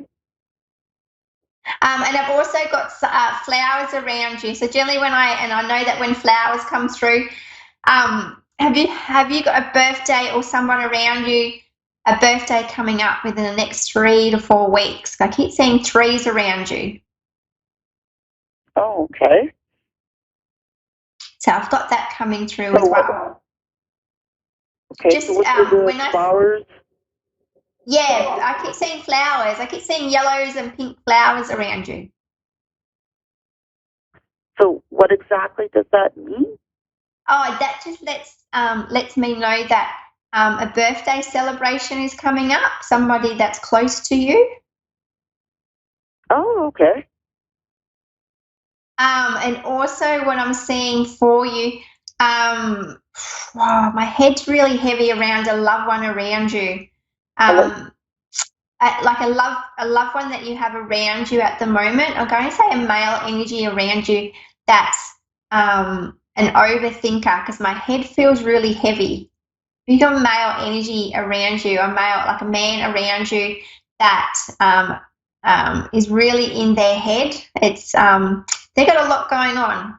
They're an overthinker, my head just feels really heavy. They're going through a lot at the moment as well. Yeah. I get that. Yeah, okay, because I can feel my head. It just feels really heavy, and they put a lot of pressure, a lot of pressure on themselves in life as well. Yes. Yes, that's true. And that's what I can feel as well. But I'm really drawn to the water, and I know that you said it's obviously, I just keep seeing the water around you. Okay, so generally when I see the water, it's all about emotions and letting your emotions out, but it's also letting me know, it could also mean that, everything's moving forward in the right direction. But what I've got coming through, do you have someone around you that's a Pisces? Because I keep seeing the fish symbol as well. Do you have a Pisces around you? Sorry? Do you have close to me that... do you have somebody that's has the star sign Pisces around you? Yes. Okay, because I just have them coming through as well. I just can feel the energy of somebody around you that's a Pisces. Okay. Yeah, I just tuning in. It's just amazing just how much is coming through. But I only have 9 minutes left, and I really need to get on to my next caller. But I wish you all the very best with your new workplace, and know that you've got lots of exciting changes coming your way. But don't be afraid to put those boundaries in place and put yourself first, because it can be exhausting. Okay. Well, thank you so much. I appreciate that. No worries. Take care. All right. You too. Thanks. Okay. Bye-bye. Bye. Okay, we have Tony from Ashtabula, Ohio. Ashtabula. Sorry, USA. Hello, Tony. How are you tonight? I'm good. How are you? Very well, thank you. How can I help you?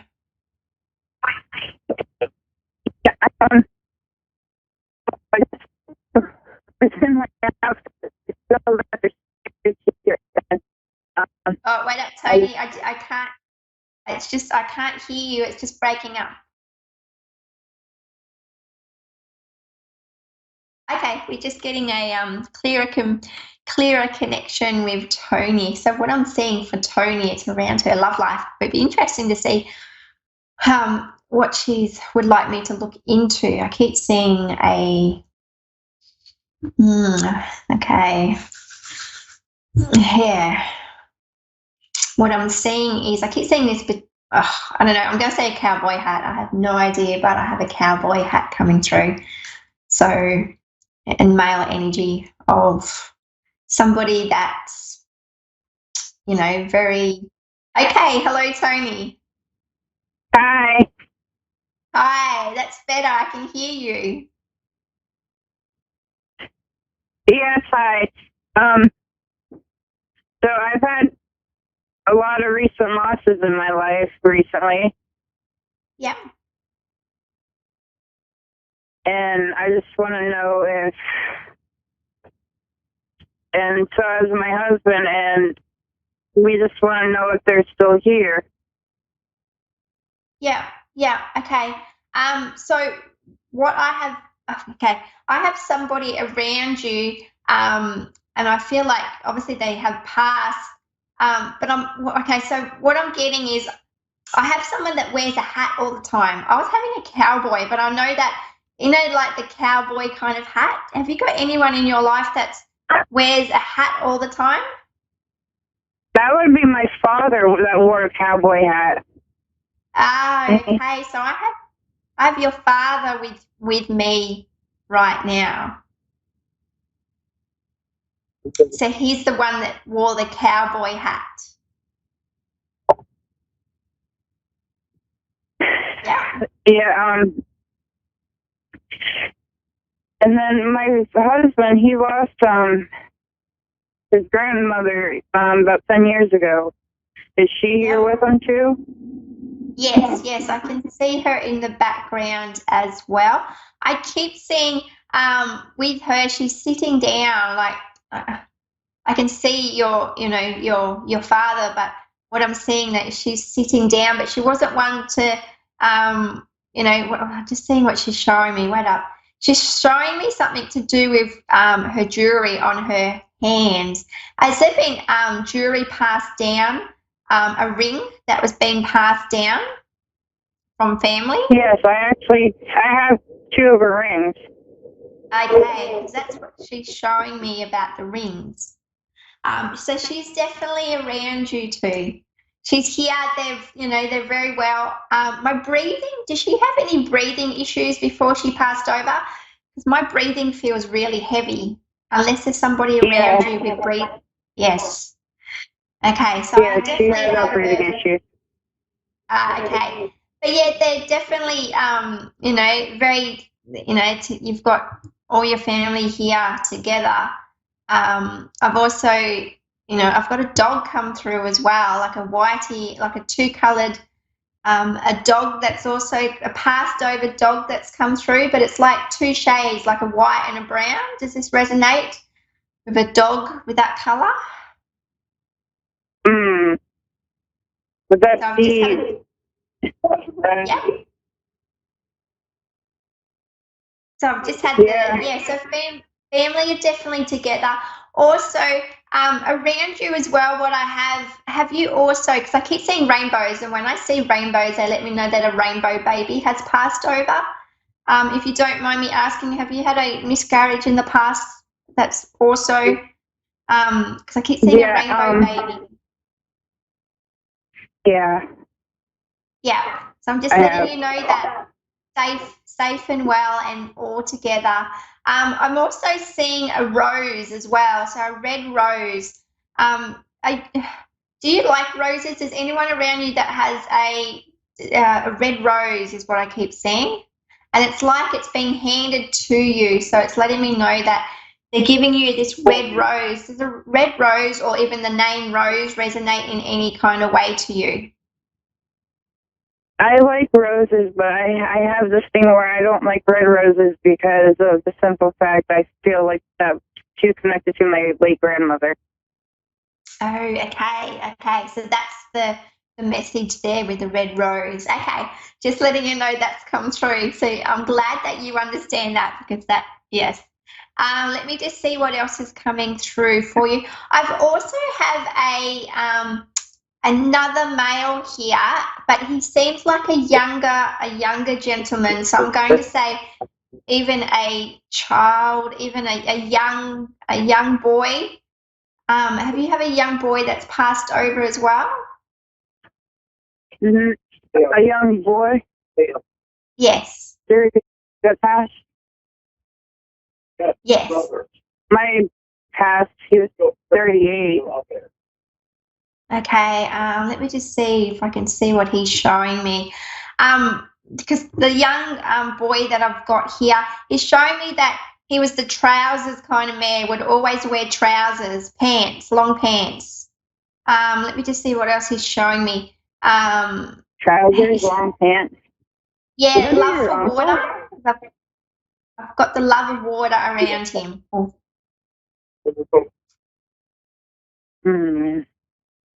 Fishing? Because I keep seeing outside, outdoors. Let me just see what else he's showing me here. Was really good with his hands. Was able to make things was able to make things with his hands. I can't think of who that would be right off the bat. Let me see what else he's showing, because I also can keep seeing a clock too. So let me just see why the clocks come through. Okay, so your loved one that was 38 that passed over, was that around his birthday? Was it near a birthday? Who? Yes, it was my brother Casey.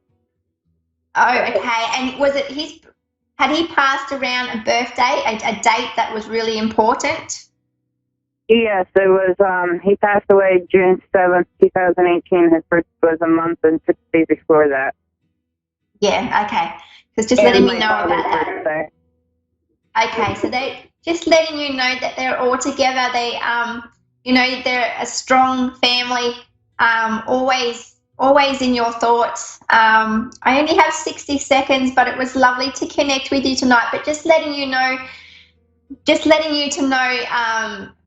to get, because I've got an image of a car. So the message that's coming through is to do the things that you haven't done, whether you're planning on doing a trip but haven't done the road trip. There's something about a road trip is what's coming through as a message.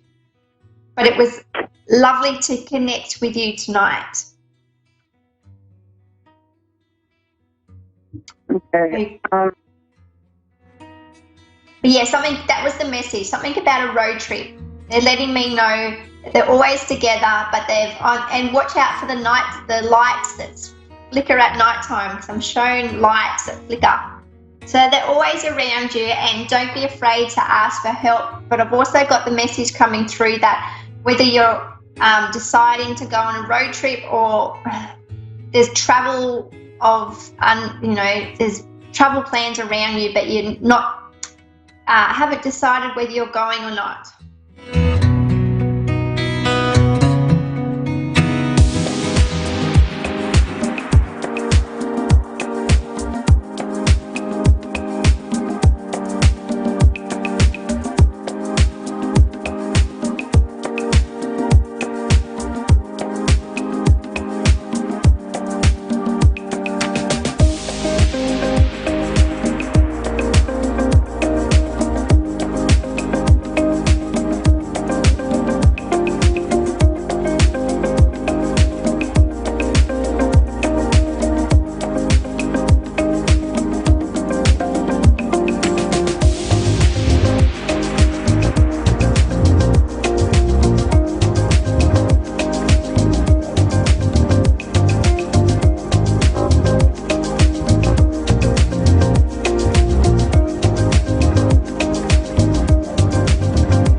to A1R Psychic Radio, Earth's #1 psychic radio network, and watching Moonstruck TV, enlightening television. Welcome. Time for Persian Medium I Am Power with Pia Johann. Live from PersianMedium.com. Connect direct. In North America, dial 888-454-2751. In London, 20-3519-2158. In Sydney, dial 02-8488-3147. Or online, contact us through our Facebook page, facebook.com/psychic radio. Or one of our websites. AskOneRadio.com or Moonstruck.tv. This is Persian Medium I Am Power On A1R, the Ask One Radio Network.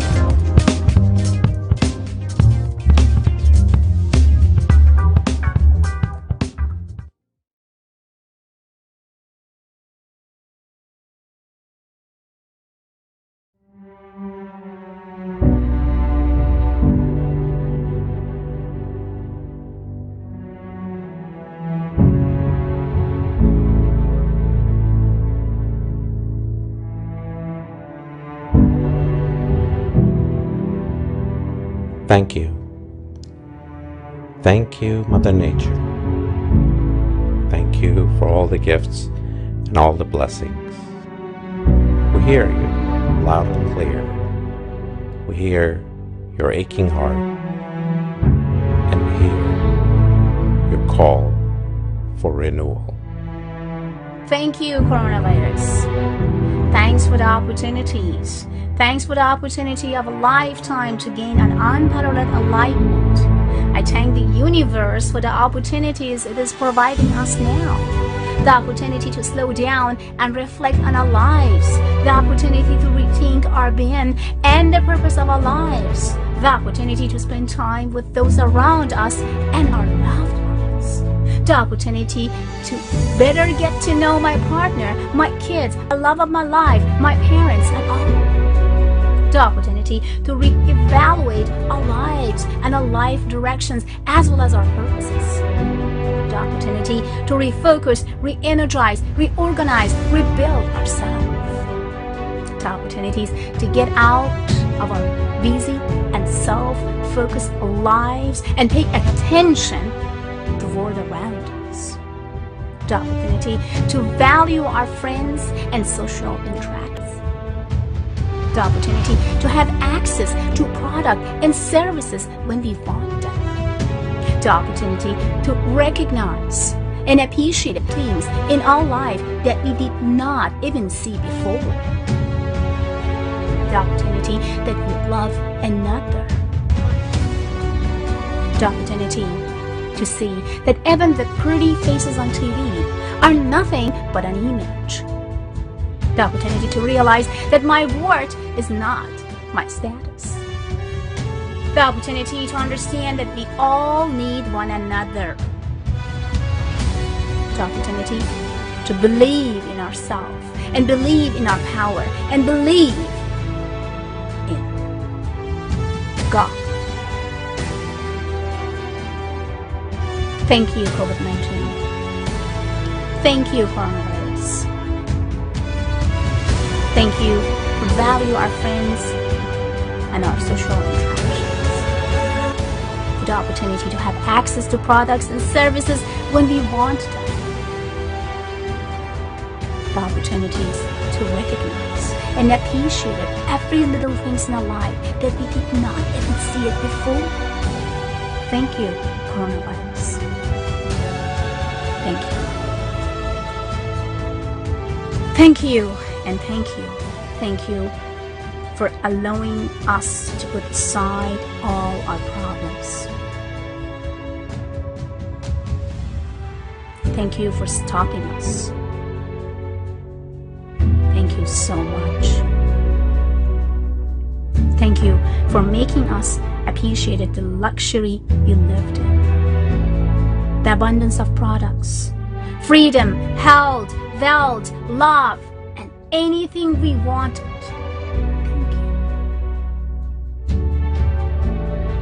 Thank you. Thank you. And thank you, coronavirus. The earth was begging us and begging us and begging us to stop for a very long time. And thank you that you helped the earth to breathe, to feel fresh and rebuild herself.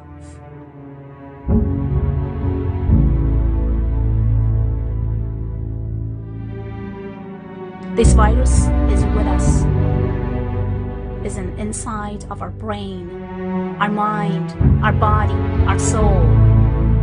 This virus came to us to show us how little and how tiny we are. This virus shows us the opportunity to see that the king of all beings is vulnerable to a tiny virus.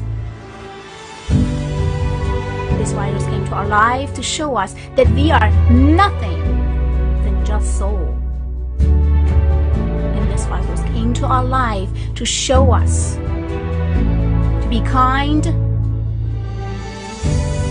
and lovable, to send positive energies and love to others. Thank you, coronavirus. I thank the Mother for providing us with an opportunity to listen to it again. I thank for the second chance for renewal and refreshment and replenishment. I thank the universe for cleansing and purging all the negativity created for so many years, the pollution, the warming, the abuse of resources, the waste and our ignorance to protect our homes and our community.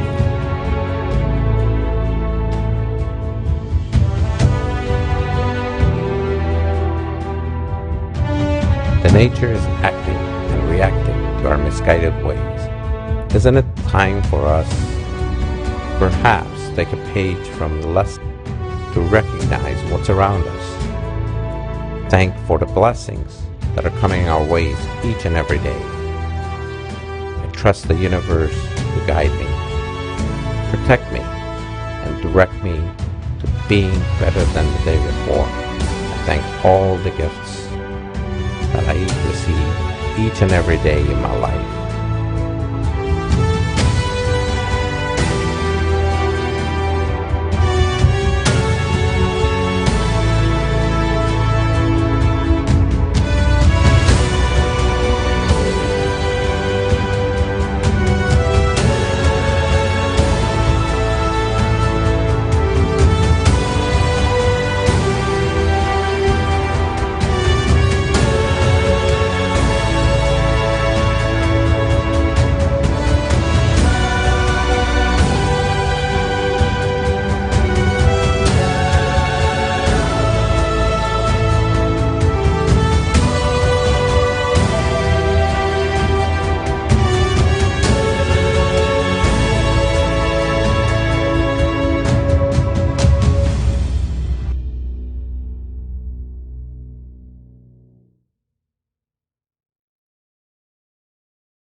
There is somebody's mom here.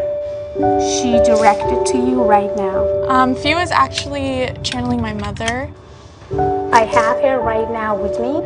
She passed away 3 years ago. She says, forgive me. Hearing from my mom was amazing. What she told you before, 3 days before she passed. That she loves me and that she'll see me soon. She's directing me another woman in the room. Please. My grandmother was my mentor growing up. There's two women that directed by her right now. You and her. She's talking about the man that she was concerned, and she's still concerned, and she asked for forgiveness for that man as well. The man that you were that she brought forward to forgive, that's my brother. She's telling you to stop being weak. Bring more confidence into your life. You know, we're all at different points in our lives. We've all been through different experiences, traumas, excitements, joy. She's proud of you. You're quick in something. You stopped something that was very hard for you to do. You wouldn't think that a few, like 10 years ago, that I was addicted to drugs. She says, I'm proud of you. Continue. I never stopped asking the universe to show me the way. She's talking about your pain. Let it go. I don't have to have that story anymore. I don't have to hold on to the story of my pain, of my past, of my trauma. Today, I can let it go. Let it go! She said, can you forgive me? Yes. Say goodbye to all things that could stop you to succeed, to feel good, to connect with your soul. Say yes high. Yes. Loud. Yes. Louder. Yes. She's asking you, can you forgive that person? She's directing someone else. She's directing a man. She's directing someone. Can you forgive that person? Can you forgive that person for her? Loud. Yes, I forgive him. Why you do forgive him? She want to know. I forgive him for myself. You are worthy enough to do everything for yourself. Not for anybody else, for yourself. I know that takes a lot from her, but she gives, and she gives, and she gives. She's asking you to be strong, to be powerful, to be connected to your soul. You don't need anyone's affection and approval to be perfect. You are already perfect. Believe in yourself. Yes. Just say, yes, I do believe in myself. Yes, I do believe in myself. Louder! Yes, I do believe in myself. Louder! Yes, I do believe in myself. And I believed in her. We're all from Brooklyn, New York, so there was a very Jewish Italian community there where people's homes were open and they would intermingle and share their faiths, share their food. She's talking about backyard. She's talking about the trees. She's talking about dishes. She's talking about the chicken. She's talking about the chair. She's talking about everything. Please direct her what she's trying to say.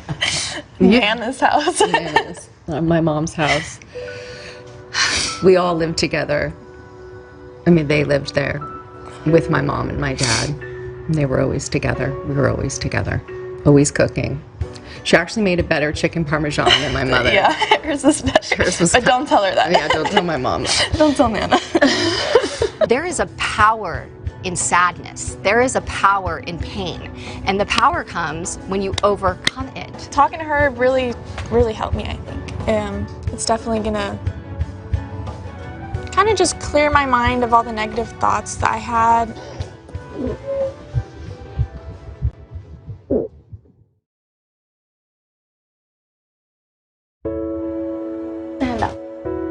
My father, Congressman Ron Dellums, who passed away a year and a half ago, visited FIA. Today was a day to remember Ron Dellums, who in 1970 brought to Congress an anti-war and anti-apartheid stance that was branded as radical and dangerous. Oh my God. He's asking, do you remember my hand? Oh, yeah. Do you remember what I told you? Yeah. Do you remember why I told you? Yeah. Dellums' youngest daughter, Piper, is proud that her father became an early voice against oppression in South Africa, applying pressure that would one day bring an end to apartheid. You said, take my legacy, take my mantle. You're the smartest person I know. Go into the world and heal the land and do it in your way. You know, Ron never gave up. He never became bitter. He loved people. This is not my hand, this is your dad. He wanted you to tell again, louder, louder and clear, what he told you. I'm passing you my mantle and passing you my anointing and passing it to you. You're the smartest one that I know. Run. There's so much work to be done. Run, run, run and heal the world and don't stop. Do it in your way. Run, baby girl. Do it in your way. So she's spoken to me like a sister, but also like an angel. He said, I saw you when you cried in front of that candle. Why did you cry? She's given me the faith and trust and support that was being given me by my dad before he left. So she's done this beautiful transition of allowing me not to feel the void of his leaving. I don't know where to go when I'm not speaking with you, or I just don't know how to feel safe in the world without you in it. In the area where I don't have a female in my life because I don't have a relationship with my mother and I don't have a sister. She has stepped in with the feminine to remind me that I am also loved and purposeful and beautiful and worthy, that I'm valuable. It's not just me that tried to basically sending her messages and changing her. So she changed me in so many ways as well. So our silly song goes this way. We are the key to do more than just let it be. The key to our destiny is in the hands of our humanity. His love is more than a philosophy. 'Cause we are the key. We are the key. We are the but key. Diamond's key.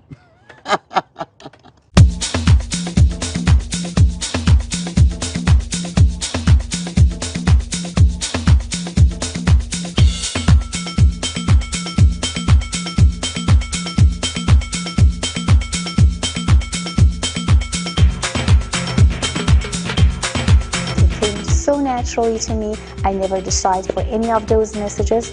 The only responsibility that I have is that I have to deliver the message. What was your reading like for Persian medium? Oh my god, I love her. So I actually had a moment with her when she was walking in. She came by our table for water, and it was just like, whew. That's how I felt. Are you gonna like come back for more? Oh yeah. You're not even leaving. It was all kind of things I kind of knew. I felt intuitively guided. It's nice to feel her tap into those deeper places and I guess reveal hidden places that I sense and feel, but have her kind of present them.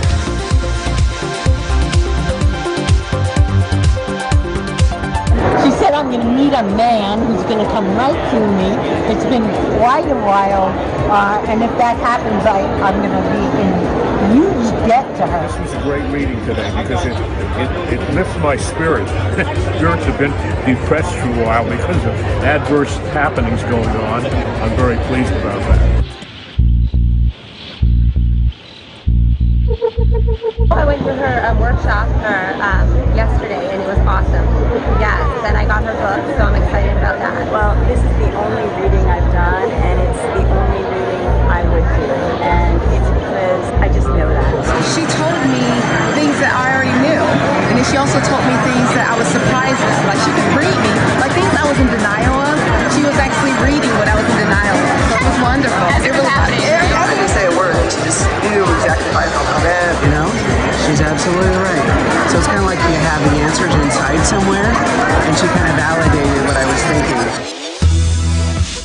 If you're a person that trying to, make your sense or see your sensualities in your emotion, your vision, imagination, your subconscious mind, get close to that power, then you can see, feel, and connect to the spirit.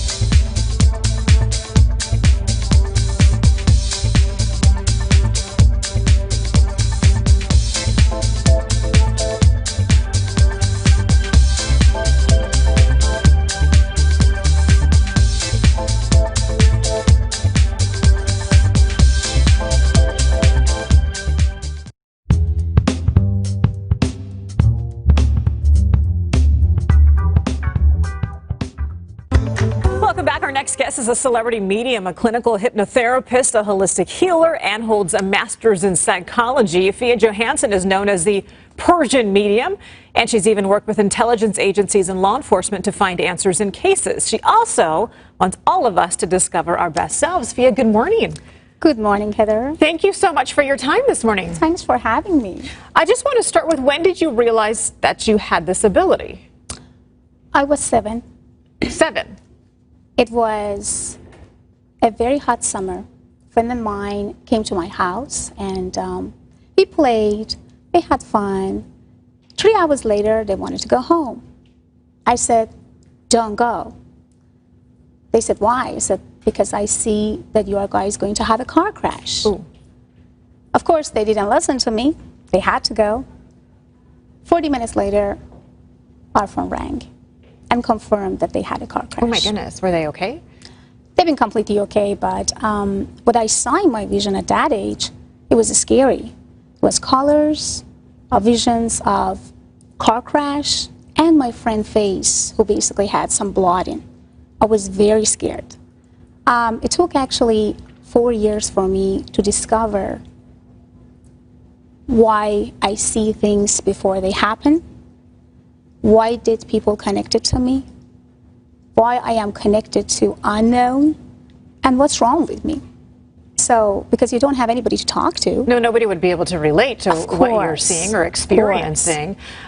Later in life, you're able to use these tools and this ability to eventually connect with law enforcement. Is it true that you have helped to solve 22 cases? Yes. What sort of cases are you assisting with? Cold cases, many of them was cold cases, old cases, locate missing people, and also connected people to each other who basically been vanished for so many years and they didn't know where they are. And I started with law enforcement at the age of 17 back in Europe, and I moved here to US 10 years ago, and through that agency I connect with intelligence services here as well. Can you give me an idea of a case that you've solved? One of the cases that I had, it was almost 2 years ago. Coast Guard communicated with me and said, we have a missing pilot and missing plane. I said, where are you guys? He said, well, we are around the oceans. He said, you guys in the wrong place. Number one, they are not alive. And he was like, how did you know that was they? I said, because it's 2 people that passed. And he immediately felt that you're right about it, because that was the student and instructor. So basically, after 25 minutes, after the helicopter came and took me, we found the stress signals from that plane. And they asked me, how did you know that? I said, he told me where he is. Wow. So what do you mean by that? That you hear voices, or you... voices. It's actually, it's different, case by case. Some cases I feel and sense them directly communicating with me. Some cases they kind of like connecting me through other people. And some cases it's just the callers and numbers and names. And I bring them to attention for DA, private investigators, and crime lawyers. They put them together, and this was like, wow, you got it, bingo. We got a piece of very evidence. helpful for people who may not have any other answers in these situations. When you walk by strangers on the street, do you ever get a sense for anything? Of course, because as you know, we are all based on energies. And I pick up energies very fast. I feel and sense them very strongly. And when you are an empath, you can sense people almost, 100 miles away. But I try to not, because it's crazy. My life, maybe outside is look normal. I maybe look normal, but inside it's not normal. Is it difficult to have to constantly be hearing and sensing things? It is difficult. I can't be in any funerals because of the dead people. I communicate with them directly. I can't actually be around and surround people who basically doing something wrong. Example like high-profile people, celebrities, and other stuff, because then I can see and locate them, what they're up to, what is going on. So basically, it's hard for me. I close myself to not see things. Do you call people out? I know you have celebrity clients. You say, of course. I know what you're up to when you're not here. You know what I did? Actually, Impossible Hollywood, I changed it to I'm Possible Hollywood. I worked through my hypnose to helping a lot of models, actor, actress to achieve their dreams and desires. And of course, I did. Wow. I know you have a book out. It's called Recoding Your Brain for a Better Life, and you're working on a second book. Yes, and the third book. The second book, actually, I am working on an upcoming book with one very huge and very strong intelligent agent who wants to talk to me, or basically, stand by on any cases that we solved together, and we are going to say when, where, how. Wow. Okay. So we'll That be would be looking forward huge. to that one. Fantastic. That would be fantastic. Where can folks get in contact with you? Maybe they would like to work with you on something. Well, to see me face to face, they need to have some one-year waiting list. So it's One-year waiting list. My goodness. Yeah, but if they do have some cases, missing people or crime cases that they would love to involve me, they can connect to my agent, and through that, I will connect with them. But easy to talk to me because, people ask me a million questions about, guess what? What is my lottery's number? Lottery numbers. Example. Yes. When I'm going to get married. Is he cheating or not cheating? Or stock markets or investment. So basically, avidadvice.com, A-V-I-D advice.com is the best place to communicate. Oh, okay. And, yeah, I have over 27,000 people or clients worldwide. And I'm very blessed and happy and thankful for that. All right, Fia Johansson, the Persian Medium, thank you so much for your time this morning. We do appreciate it. You're very welcome. All right, Stella, I'm intrigued. I'll send it back to you. That's pretty incredible. Thank you so much, ladies.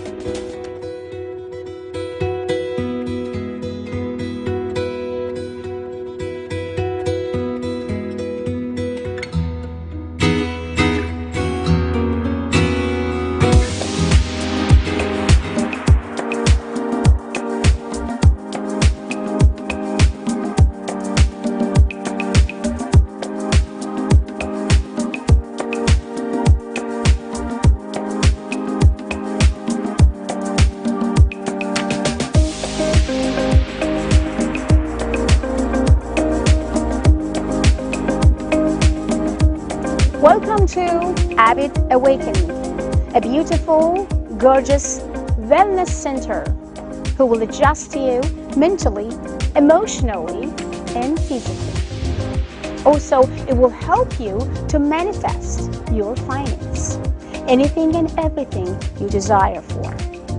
This place is a very beautiful place which is located in Corona Del Mar. So please book your appointment today.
A1R Psychic Radio, Earth's #1 psychic radio network, and watching Moonstruck TV, enlightening television.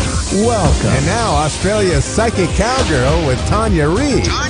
Live from AustraliaPsychicCowgirl.com. Connect direct In North America, dial 888-454-2751. In London, 20-3519-2158. In Sydney, dial 02-8488-3147. Or online, contact us through our Facebook page, facebook.com/psychic radio. Or one of our websites, askoneradio.com or moonstruck.tv. This is Australia's Psychic Cowgirl on A1R, the Ask One Radio Network. G'day, Tonya Reeves, Australia's Psychic Cowgirl, coming at you from home here in Victoria, Australia. So we're still in lockdown down here, and so I'm coming at you live from lockdown. So energetically this week, there's a lot of things happening, and of course, throughout the world, everyone's being affected at the moment still, unfortunately, with COVID, and sending much love and prayers out there for those that have lost loved ones or have been really sick. It's definitely something that's within us all to be sending out that love and just, I suppose, having empathy for those that are going through the hard yards with this. So please know that our thoughts and prayers are with you if you're really struggling at the moment. We also, for many of us, or just connecting with a lot through readings over the last week, is for many of us it's about birthing new ideas and different ways of doing things. And we're really being pushed to look at the challenges we're currently facing and see how we can bypass, how we can, still do what we need to do to spread our message out there. And I know for me, I'm starting up my Zoom online weekly circle next week, and I'm really excited about that. And look, technology is not one of my strong points, and I've really had to step outside my comfort zone to get everything set up and trust and have the faith that it'll all work and spirit won't interfere with our connections. But of course they won't when they know that it needs to happen. So for me, it's about stepping outside of my comfort zone and being able to reach people and really make a difference with, connecting on a weekly basis. And I just see it as such a powerful way to connect like-minded souls. And it's also making that commitment to tuning into that psychic muscle that we all have. So I'm really excited. We've got some amazing souls that have come on board. Some of the ladies are currently doing readings. Some of them just want to tune into their sixth sense. I've got a few that have had loved ones pass that really want to strengthen that connection so they can be really clear on when they're around. And, it's going to be an amazing journey for the 10 weeks. And I, for one, am just so excited, and I feel really blessed that I can facilitate such a thing in a time where, we can't do face-to-face anything at the moment. But, yeah, it's just allowed that to come to the fore. So I do encourage those of you that maybe, not able to connect physically to look at, what can you bring to the table to connect with people, via the internet, via the computer. What gifts would you like to share with others? Because we all have different gifts and things that, we could share and help people grow personally. And to me, that's a really big thing. And I think, it's not just me doing this. I think collectively there's many of you out there that have awesome gifts that really need to be shared and, that people would be interested in learning about. So that's my little message today, is to say, have a look at that and see what it is that you could be sharing at this time when we're all in, for many of us are in lockdown, and we're a captive audience. So I encourage you, don't let your own limitations on technology hold you back, all right? If I can do it, you can do it. So there you go. All right, I'm going to go on to my caller today, Catherine from Puerto Rico. Catherine San Juan, I think I've pronounced it rightly. Yes. San Juan. Hey, Catherine, how are you? I'm good. How are you? Really good, thank you. Thank you for calling in. Yes. I was wondering about, I have a lot of things going on in my life right now. So I guess I could start with A love interest. Okay. Can I ask, initially when you first connected, I felt like I've got a mum in spirit around you, because it's like a lady stepped in straight away. A what spirit? I'm sorry. A lady stepped in. Is your mum in spirit, can I ask? Because I feel like I wanted to go to your name, somebody that's got a name like that's been handed down to you that's in spirit. So obviously someone that's passed. If that's not mum, I feel like I'm on mum's side. It's not my mom, no, but it could be a good. I've had a lot of friends pass, so it could be another. Who had this? A good. Yeah, who had the same name, or there's something?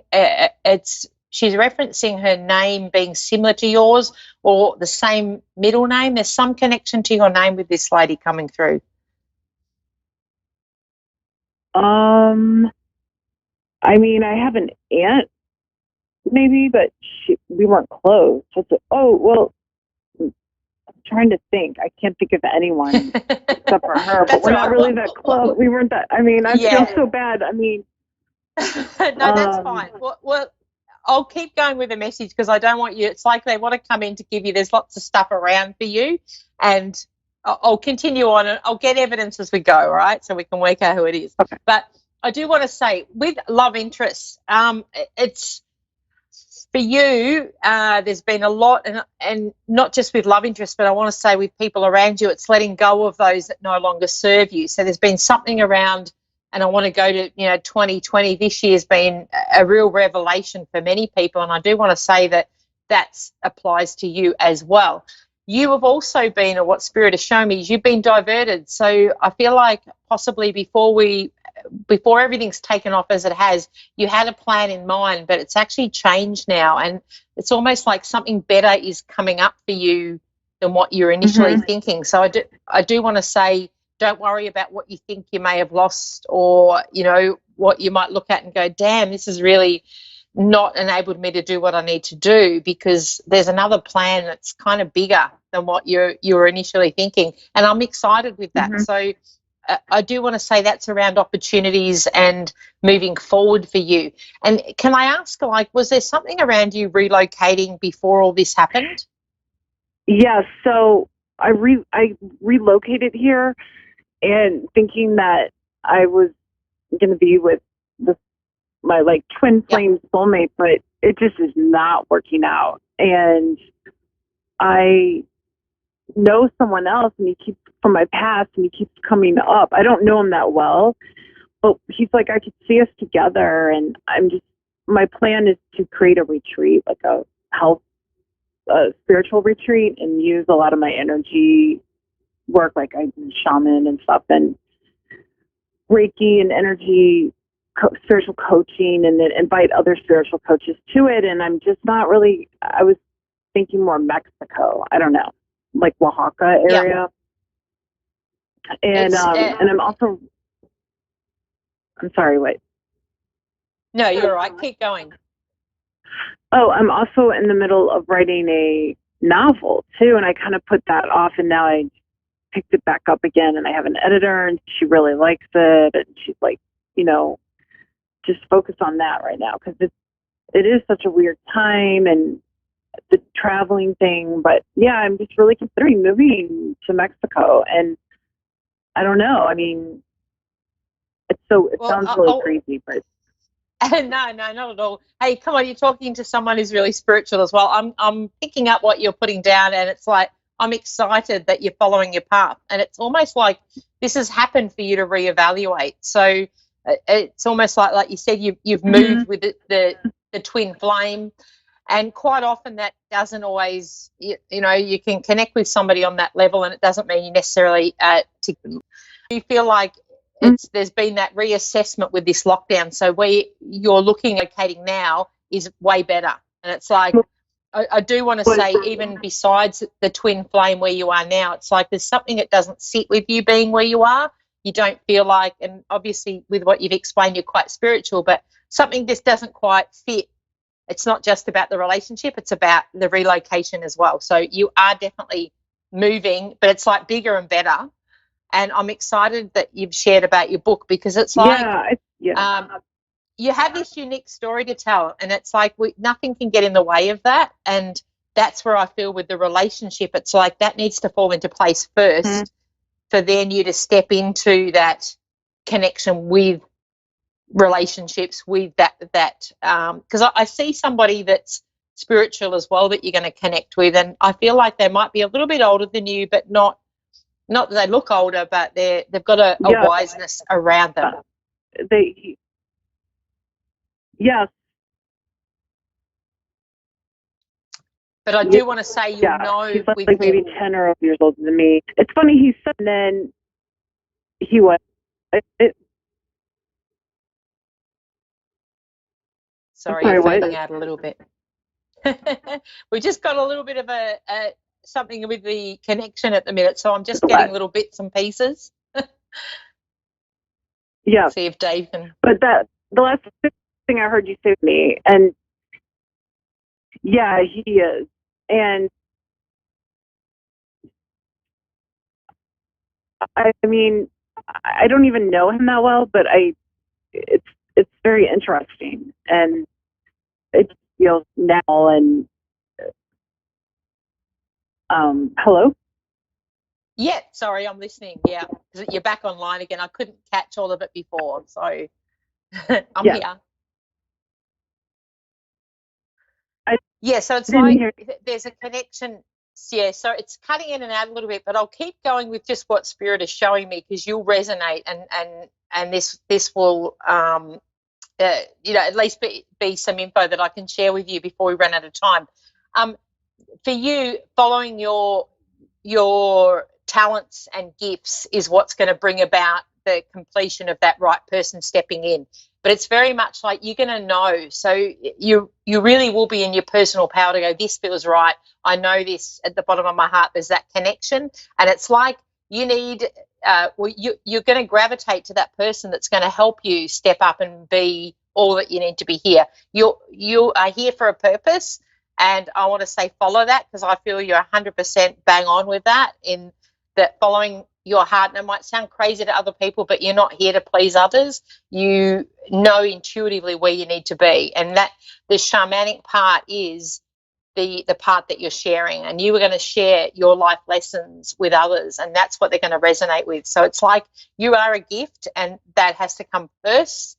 And it's like the relationship part will just fall into place with that.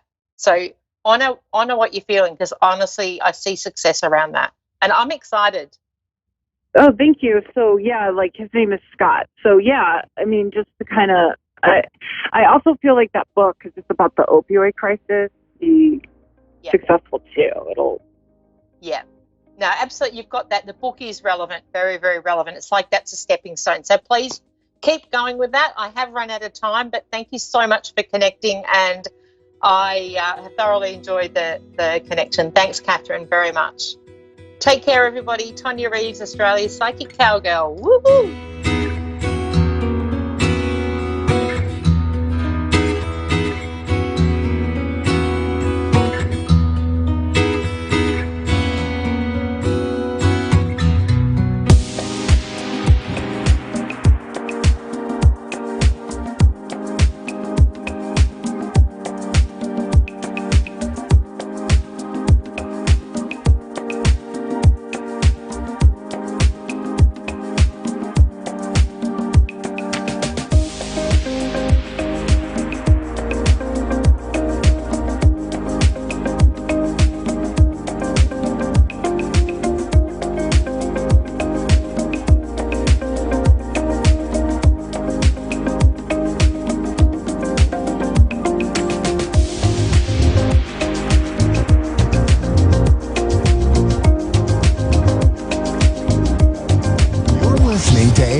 Psychic Radio, Earth's #1 psychic radio network, and watching Moonstruck TV, enlightening television.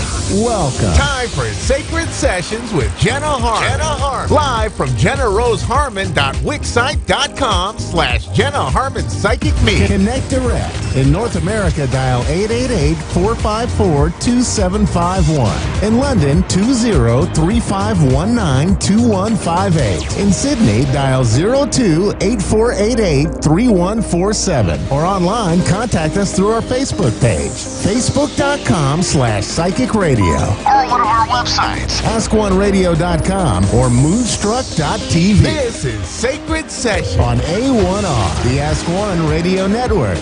Good morning and welcome to another Sacred Session. I'm Donna Harmon, Psychic Medium. I come from you live this morning, Sydney, Australia, where it's a little bit chilly. Actually, this morning we've had quite a bit of rain here, so I love the rain. It brings cleansing, clearing, and just refreshes and rejuvenates everything.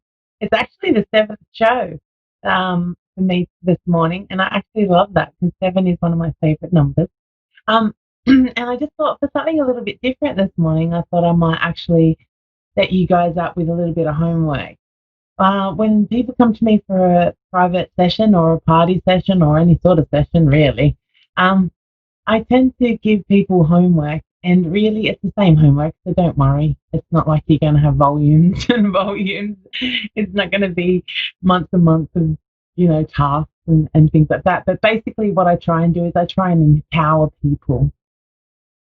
I like to give people a way and a means to connect or to start to connect and talk to those loved ones in spirit, their own spirit guides, and also to connect with their own animals that have passed. Everybody and everything with the soul goes to the same space.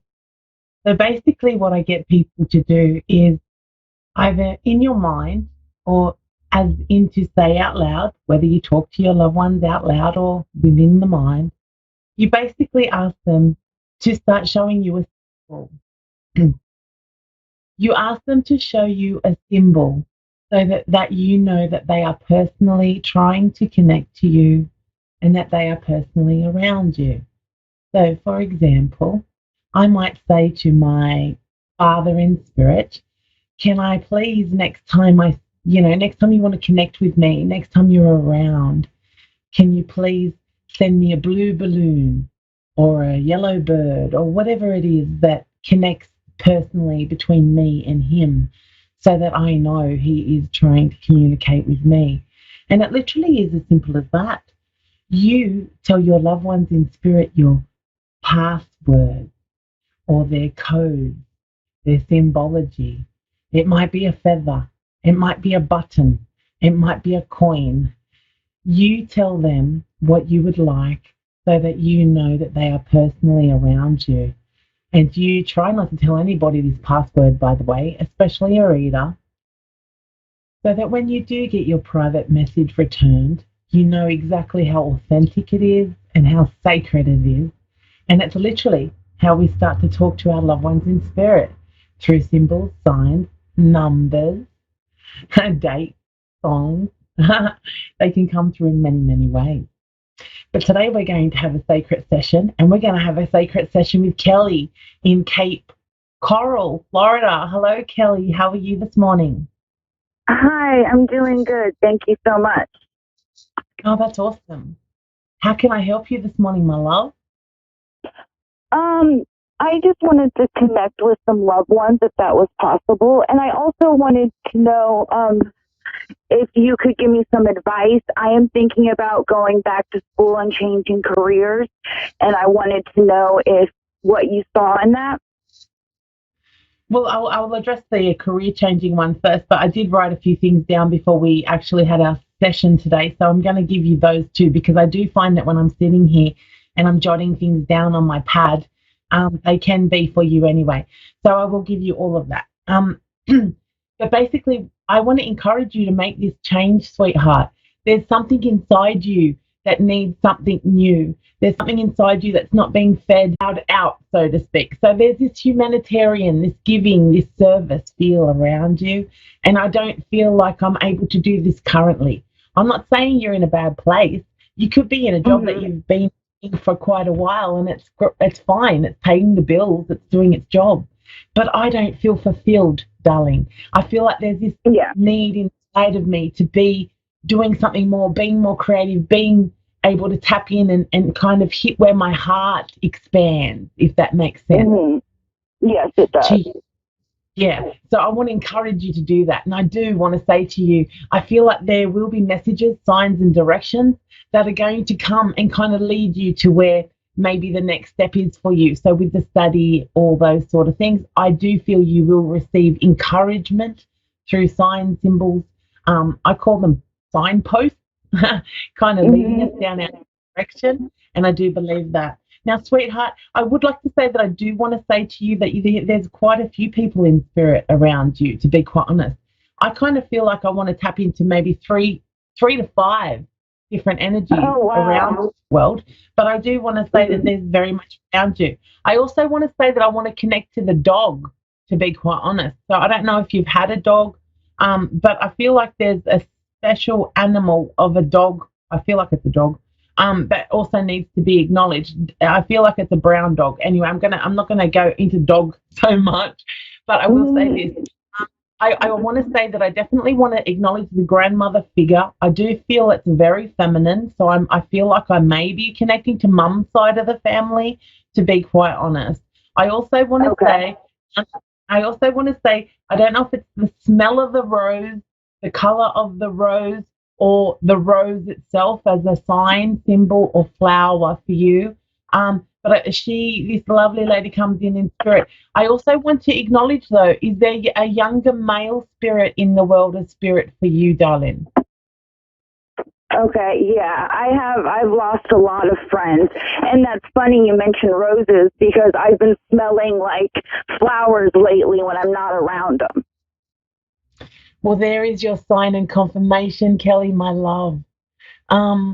They're just coming through for me to reconfirm to you, my special friend, that they are definitely trying very hard to communicate with you. Now, please, when I say trying hard to communicate, they are communicating with you. So don't go, oh my God, they're trying and I'm not getting it. You are getting it, sweetheart. This is just a validation of for you. You have your own gifts, honey, that they are trying to start to communicate with and connect with.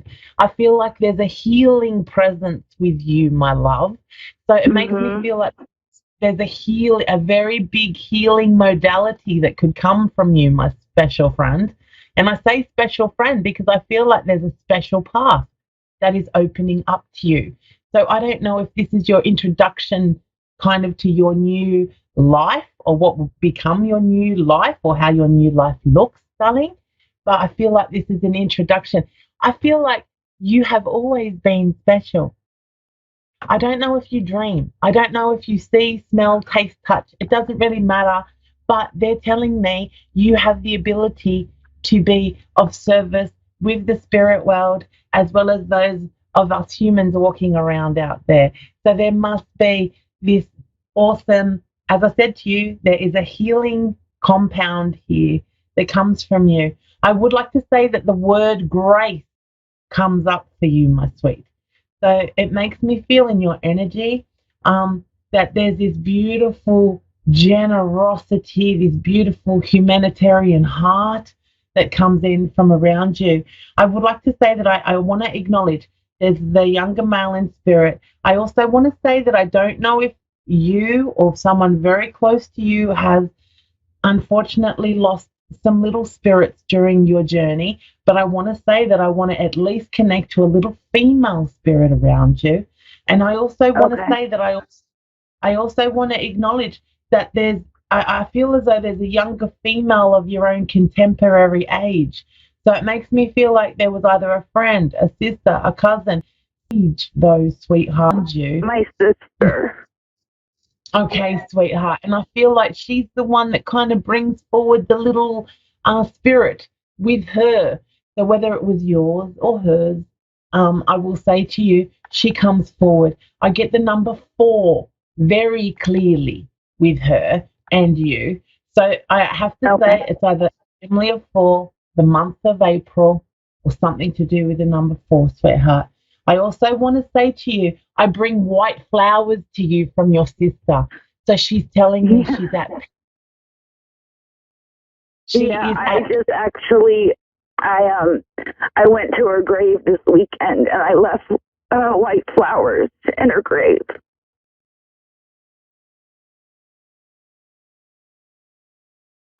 Bless you, baby. Bless you. She comes through very, very strongly right now, and she's got a lot of emotion. And let me tell you, I don't ever really get emotional anymore. So she's coming through with a lot of love. I'm tearing up. This is not something I do very much anymore. I'm ill all over my now. I'm going to change everything. It's going to give you the confidence to go forward, my love. It's going to give you the confidence to know that you're getting your messages and that your loved ones are very much around you, sweetheart. I want to say there's a big capital A. So I don't know where that fits in 100%. I will have to say, if there's anything quickly you want to know, we've got a couple of minutes left, but that's about it, sweetheart. So I really want to touch green. So there's healing. I felt like I saw a frog. Please forgive me. I did. I thought I saw a frog. But please hold on to that. It could be a totem. It could come up and make sense actually. But listen to me, sweetheart. She wants you to look at the rainbows. I see rainbows all of a sudden. I'm telling her I'm going to have to leave you guys in a minute. And all of a sudden she gave me big rainbow. So I want you to know that regardless of how she came to be on the other side, she is at peace. She is trying to communicate with you and will continue to communicate with you, my darling. She is very much around you. She sends you so much love. She wants you to play the music. I don't know if there's a song you guys connect to or you feel like this is you or her or a message or whatnot, but she's telling you to play the music and listen to the lyrics. Thank you, strong connection today for you. I hope that you take this. I'm so sorry it's been such a quick one. But Kelly, I give you so much love, my love. And I thank you so much for allowing me to connect with your lovely, beautiful sister and so much around you strongly, darling. I have no doubt she will walk with you forever. Oh, much love to you, my darling. Take care. Okay, thank you so much for this. Thank you, Kelly. Oh, it was a strong one today, people. The tears don't usually come anymore. I've been doing this for quite a few years and I've built up quite a bit of tolerance. So it must have been a very strong one this morning. Listen.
from a wonderfully chilly New York City. I mean, we're in the middle of July and it's 70 degrees out. Gosh, that's beautiful. It's just gorgeous. We haven't used the air conditioner once yet here. It's just been so cool. It gets warm in the day, but it gets so cool at night that the whole apartment stays nice and cool. And that's city living. Now part of that is this whole lockdown, this whole thing about shutting everything down in New York. So we don't have about 27 million automobiles polluting the air and heating everything up. So, it's maybe they'll just learn to get along without cars when everything reopens, which slowly we're starting to reopen. It's getting there. It's coming. These things happen every 100 years or so. At least when it was the Black Plague and it killed a quarter of the world's population, we're nowhere near that bad. We're nowhere near that bad. Don't let media scare you about this. We're nowhere near that bad. And in fact, let me tell you, this is just my own personal experience. This is why I don't think I remembered to mention this last week because, as you know, I do private readings for people. I don't just do readings on Ask One Radio, although that is really the high point of my week, is coming here and doing this show. I love it. But I do, during the between shows, I do readings for people. I do private readings for 15 minutes, a half hour, 45 minutes, an hour. We work it out, whatever time you want.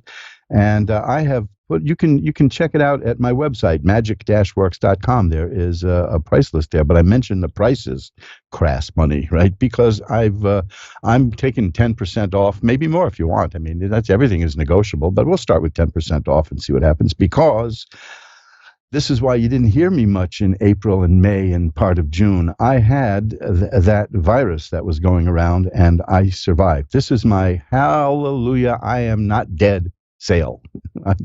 My original I am not dead sale. I've never done an I am not dead sale, and I'm counting on you people to call me and show me that I am not dead, because it always spooked me about spooks, about ghosts. The idea that a lot of times ghosts are people who don't even know that they've let's be euphemistic and say that they crossed over. And I want to make sure that I'm not one of those. I mean, when the time comes, I'll deal with it. But yes, we are doing the Reverend Elliot first ever I am not dead sale, because it was a nasty experience, but I survived and I am still here. You can find out a lot about what I do by going to that site, magic-works.com, magic-works.com. And I added a new page recently, which I see by the numbers that the site is attracting is very popular. The page is called Cocktail Alchemy. Now, I guess you could call it bartending, but I call it Cocktail Alchemy, because what I do on this page is I show you how to make your own versions of things that are really kind of expensive, but you can make them at home for a lot less money and just as good as the store product. For instance, just before I went on, I had a nice little nip of my Irish cream. I have a recipe there that you can make Irish cream. It's the simplest recipe. There's loads of them floating around the internet. This is the simplest recipe I ever encountered, and I put a few tweaks of my own in there, but I think you'll enjoy it. I have a recipe for making triple sec, which is a wonderful ingredient in a medicinal potion called the margarita. You got to have a little Cointreau or triple sec, whichever you want to call it, and you can make that just easily. All you need is a little time and an orange and some vodka. Trust me. Look at that. Go to magic-works.com, magic-works.com. Look at the prices for tarot readings. And there's like 90 pages there now. That site is growing. But the new page is Cocktail Alchemy, and take a look at that. And when you are nicely inspired, if there's any other kind of a liqueur that you want, I just put up a homemade anisette, which I like to sip when I watch The Godfather. I explain all that on the page. If there's anything you'd like me to put up there, let me know, and I'll see if I can scout out a recipe for it. I'll be more than happy to do it. I think the next one I'm going to put up is homemade amaretto. Oh, I love amaretto. But these things can be so ridiculously expensive, and you have the ingredients at home to make it. Trust me, you have it there. If not, it's within arm's reach on a supermarket shelf. So that's the new thing at magic-works.com. That is also, but that's just, this is a little sneakiness of mine here. I'm leading off with the cocktails to try to soften you up for my Hallelujah, I Am Not Dead sale. That is, I like saying that. Now, if I'm dead, then I'm really wasting my time saying it, but I am not dead. And I count on you to let me know that. You can get to magic-works.com and you'll all mention. I finally launched my Magic Made Easy, and I do that in the cute way with E and a Z.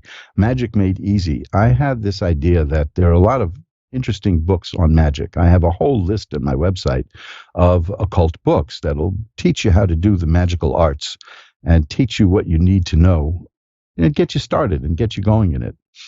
But I realize there are a lot of people who want to do specific things and they would rather not get a 400-page book or a 10-volume set like the 10 Lost Books of the Prophets, or a huge set like the Equinox, which that can set you back a couple of $1,000s.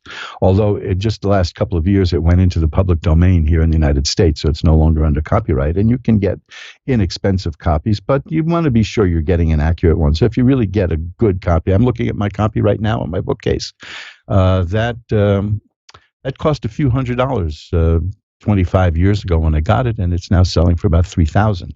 And I am not going to sell it. Trust me. This is Magic Made Easy. Easy. How clever, right? 4 pages for all kinds of things, from getting things that you want to just cleansing your soul, meditation. It's a wonderful, wonderful balancing exercise if you have had a miserable day. And take my word for it. If I hadn't had a bunch of miserable days, I wouldn't be running a Hallelujah, I'm Not Dead sale. So you see what I mean? And the middle pillar ritual is it's a classic Western occult positive form of magic that can be used to achieve your goals too. Take a look at it. Now, I should tell the people here, a lot of you have read, don't get rid of my books. A lot of you have read Reverend Elliot Explains It All, or the previous version of my essays, which was called The Collected Essays of Reverend E.M. Camarena. This was when I was not yet just known as Reverend Elliot. But I'll tell you, this new book, Magic Made Easy, is really one chapter from those 2 books. Then the Reverend Elliot Explains It All runs about 300 pages and change, which is maybe more than you want to know. So if you have those books, you won't need this new one. But the next one is going to be coming out soon, and then there'll be several more in that series. The next book is, I call it So You Want to Be a Tarot Reader, eh? And it's got some tips on how to get started as a professional tarot reader. And it's all, like I said, it's not even going to be 30 pages. These books, you can get it direct from the printing plant. You can see a link for that. It's only $9.99. And I give you a 15% discount. There's a discount code to use. If you get it through Amazon, it's $11.99. So you see, you might want to get it for $9.99 minus 15%. That's real magic right there. Is getting something practically wholesale. So check it out. And the only reason I'm mentioning even my website is, aside from the cocktails, Cocktail Alchemy, remember that, is that I want you to take advantage of my Hallelujah, I Am Not Dead sale. I am knocking the price down on all my tarot readings just for the sheer joy of being able to do them. I rejected so many tarot readings while I was ill and while I was recovering. And I should mention, this was a pretty bad illness. So yeah, there was no way that I could do any readings while I was sick. But while I was recovering, I don't do any magical work while I'm not healthy, because I don't want to associate, in my mind and in my spirit, I don't want to associate the magical work with the negativity involved in being really sick. All the positive energy that I use towards getting well. And I might write about that, because when I felt this illness coming on, and I knew it was coming because my temperature started rising 3 days earlier, and I knew it was coming. I sat down and I gave my immune system a stern talking to. I said, folks, we've been together for a long, long, long, long time. I mean, I'm old, but I'm not, I left off a few longs there because I'm not that old, but I'm an old guy. And I said, I have shown you some good times in life. I've protected you from many other diseases. You've protected me from diseases. We've worked hand in glove since I was born. And I just about died at birth, by the way. That's another story I'll tell you. I mean, that was my whole life has been a hallelujah, I'm not dead sale, I think. But this one I'm going through now because how trendy, right, to get the new virus disease. I mean, New Yorkers, we get new everything, but the new virus, that's pushing it. So I said to my immune system, I am going to count on you now like never before. Please don't let me down. I will take good care of you. I give you good food. I give you vitamin D, which is what you thrive on. Vitamin D is actually a hormone. It's not even a vitamin, and that promotes the whole immune system. And I said, I'm counting on you. And then I got awfully sick.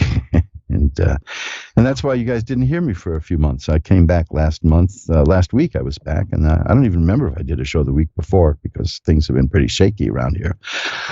But I'm back, and I thought I'd explain to you what happened, why I was gone. I'm back. I think my throat may be sounding a little scratchier than it used to be, but that'll work out. I once had pneumonia, and I lost my voice for about 8 months. So, no messing around. And I did thank my immune system for getting me through the pneumonia. That was a nice thing for it to do. And we should all take care of our bodies and treat them nicely. And you know something? The more positive you are, the better your body works. This is why I'm a proponent of positive energy.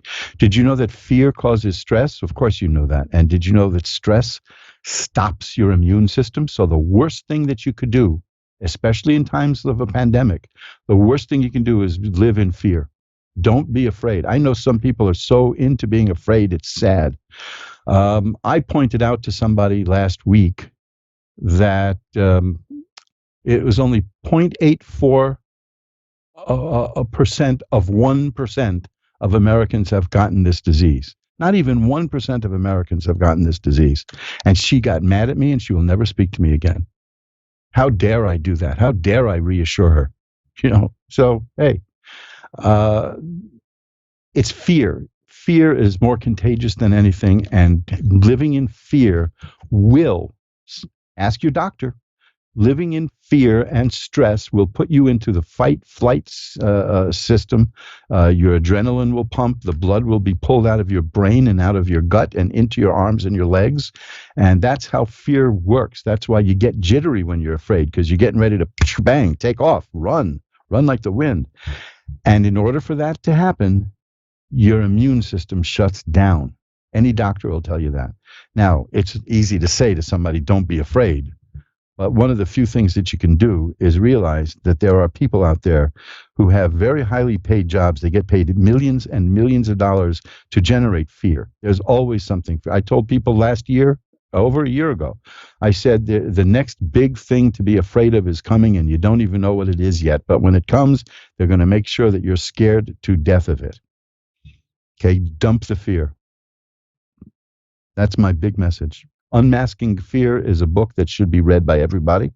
You can find that at mojoacademy.org, where they have books that I've written and books that I haven't written. This Unmasking Fear, I didn't write that because it was written 101 years ago, and I'm not that old. It would be nice to tell people. Something, if I told people I was 101 years old, they'd tell me how good I look. I tell them how old I am now, and they just call me Gramps, But you just, take a look at Unmasking Fear. I wrote the introduction to that, and I wrote the foreword to that. Now, that's a little egomaniacal, but I did write to the new edition, folks, not the 1919 edition.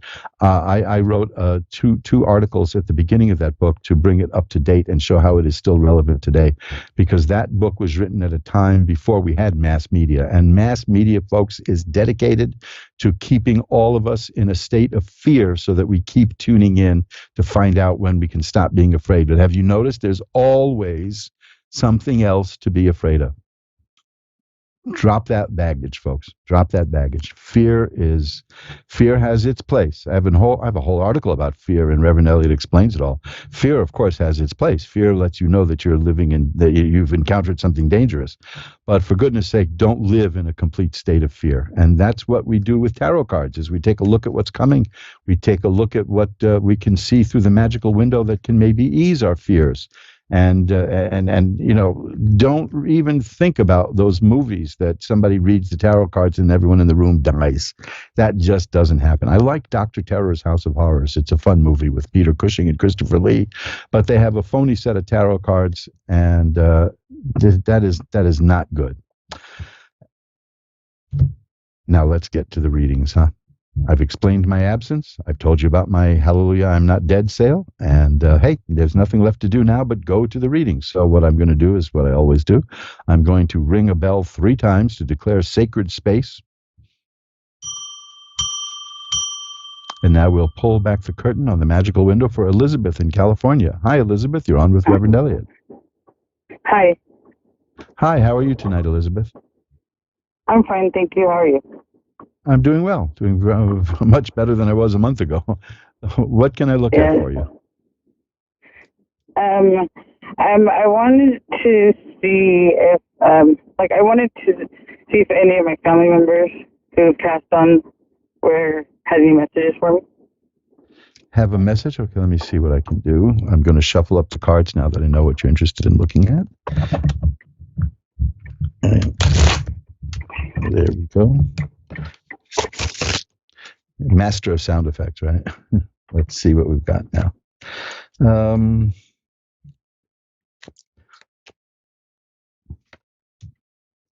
Okay, is there anyone in particular that you want to look at? Because I'll tell you why. My dad or my grandma. Okay, I'll tell you why I'm asking. Because I have 3 cards here. The first 3 cards are cards of sadness, cards of loss, a card of confusion. Is there somebody there who had a very difficult time passing over? Okay. Is there somebody like that who you're thinking of who the passage was difficult for? Because what I'm getting now is balance restored. I've got these cards about a loss and about plans that failed and sadness and things not working out and people working against them, but now I've got after the passage, and I have one of the cards I always look for. There are several cards I look for when someone asks me to do a reading into the other world, and one of the cards I want to see is the High Priestess, and that card is here. That's the person who sees behind the veil, and of course the veil is what separates this world from the world to come. The person who you're interested in most, things have changed. There's the Wheel of Fortune, followed by the Temperance card, which is a card of balance restored. And then the 9 of Coins, which is a person who is, how can I put it, serene, and is at peace. Yeah. So what the message I'm getting from one particular person here, who you don't have to tell us anything about, is that while things were very rough at the end, it got much better afterwards. And that you should know that this person has found rest and has found balance, and I'm going to pull one more card. Now, I bet you it's a really happy. Well, bingo! This is one of the other cards I look for these things. It's the card of Judgment, which shows people resurrecting from the grave, which means that they're getting what they really deserved and getting it now. So I think that's very good news, Elizabeth. Mm-hmm. All right. Okay, thank you for calling. Thank you. Bye-bye now. And we'll shuffle up the deck. It's funny because I don't like to do those readings as much as I like other readings, of course, but I do look for certain cards to let me know, there we go, shuffling up, that I'm on the right track. And a couple of those cards showed up. But the main one I like to see is the High Priestess, because the High Priestess sees behind the veil, and that lets me know that we are looking behind the veil. And whoever is controlling these cards, it certainly ain't me, is sending a message that way. Casey in New Zealand is next. Hi, Casey. You're on with Reverend Elliot. Hi. Hi, how are you? I'm doing well. Doing well. You're up. It's the middle of the day over in New Zealand, isn't it? Pardon? The time. It's the middle of the day. It's the middle of Thursday in New Zealand, isn't it? Yeah, it is. It's nearly 3:30 in the afternoon. Oh, wonderful, wonderful. I'm here at just coming up to midnight in New York City. So Hey, what can you do, right? It's a big, big world. Yeah. What can I look at for you? Just my future within my home life. Okay, well, let me tell you. Did you say home life? Yeah. That's amazing because just as you said that, the card I got was the Four of Rods. And the Four of Rods is about a happy home. It shows a house and it shows flowers around it. That's fascinating. That's not the first card. I mean, I pulled another card for you before that one. But the moment you said home life, I had that card in my hand. Um, let me tell you, the three cards I have here is the Ten of Swords. Now, the Ten of Swords is an interesting card because it's you don't have to give me any details if you don't want to. But the card means that the worst is over.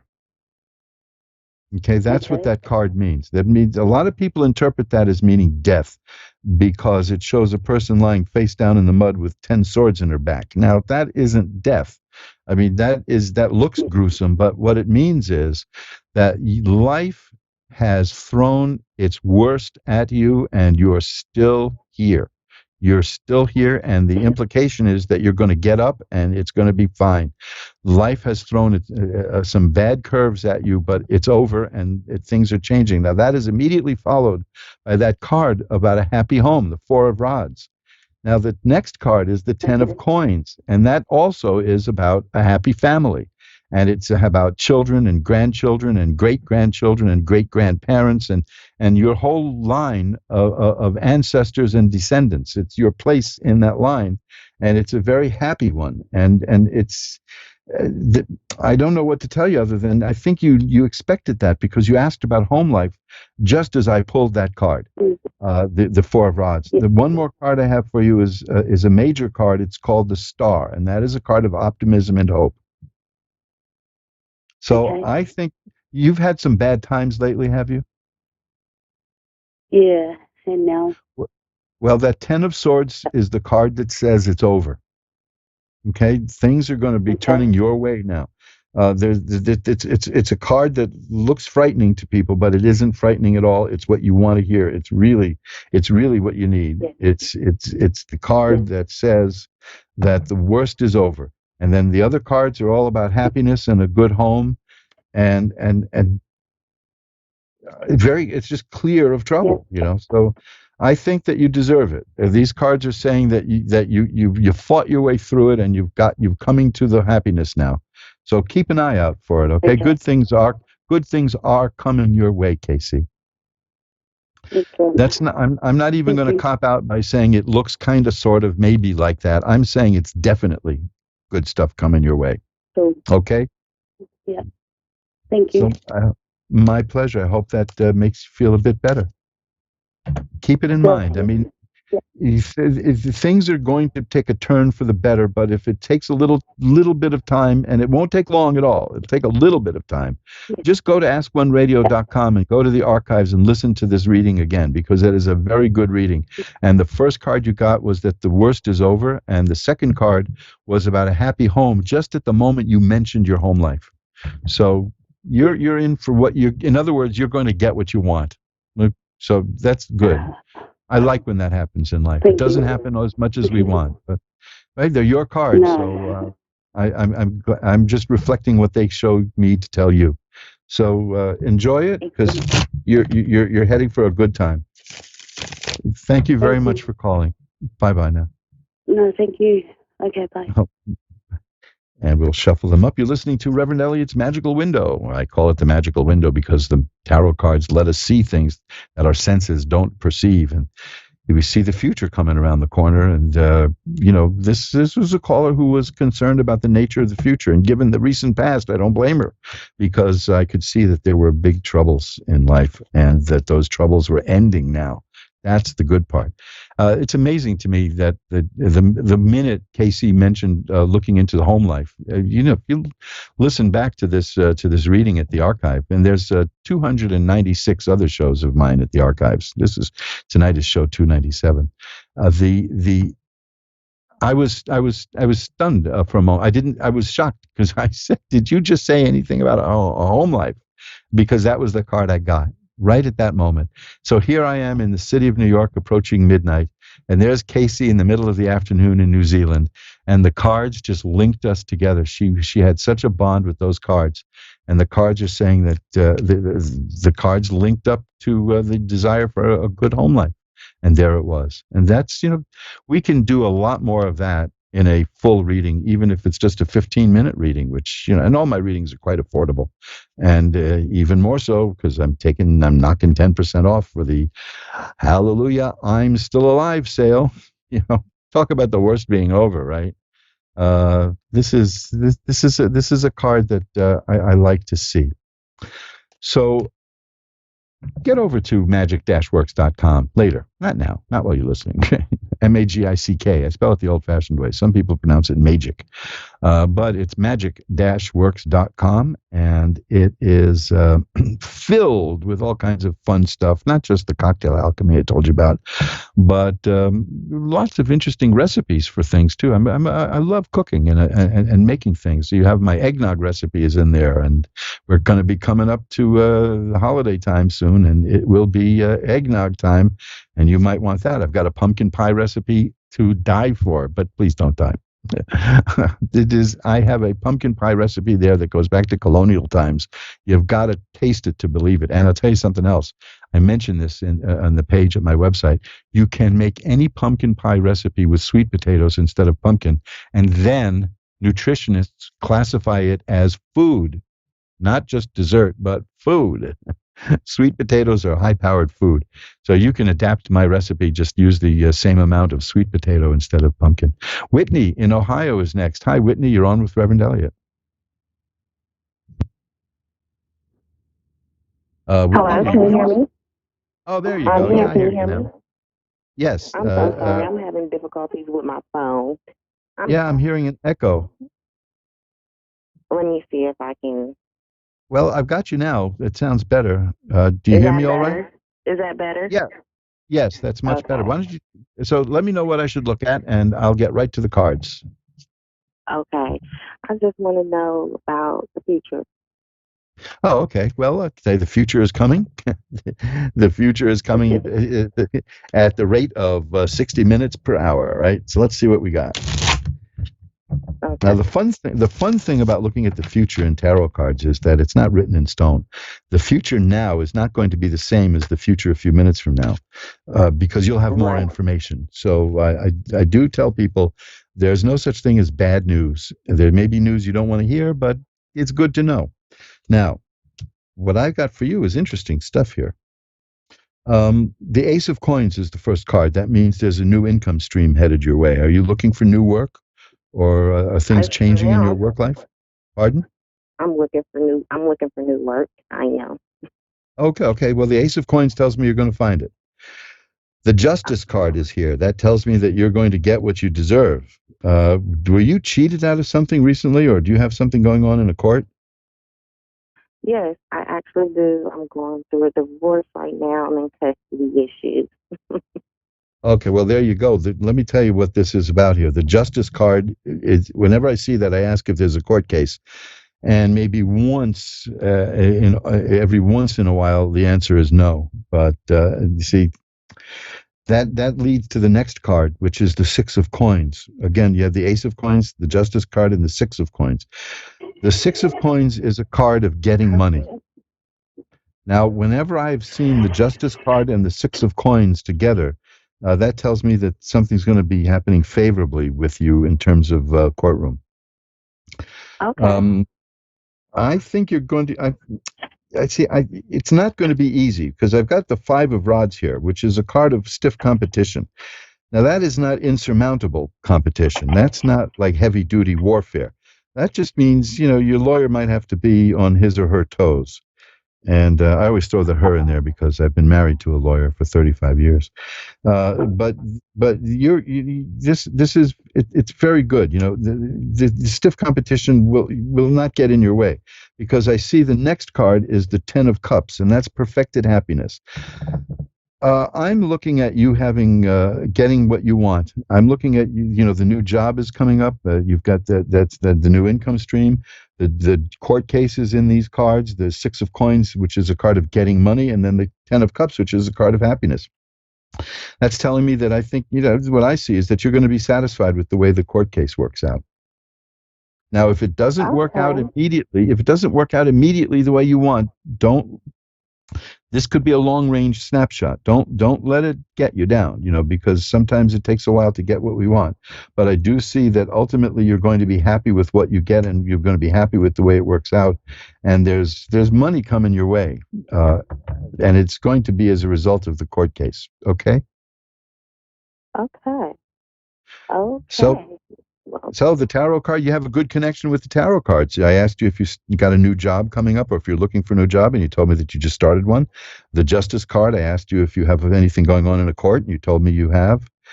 So I say trust the outcome here, which is that the Six of Coins means money is coming your way, and the Ten of Cups means happiness. So the cards, you have a really good connection with the cards, Whitney. All right. Well, thank you. I really appreciate it. My pleasure. Thank you for calling. Bye-bye now. No problem. Bye-bye. And let's shuffle them up again. See, that's... I remember doing some tarot readings at a local saloon on Mardi Gras a few years back.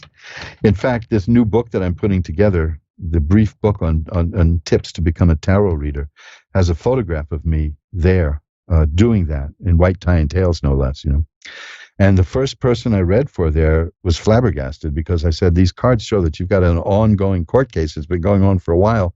And he ran away from the table. He just ran away. And I said, well, did I forget to brush my teeth? What happened here? And he came back, dragging this poor woman by the wrist, and said, show her, show her, show her, show her. And I told her what the cards said, and she just gasped.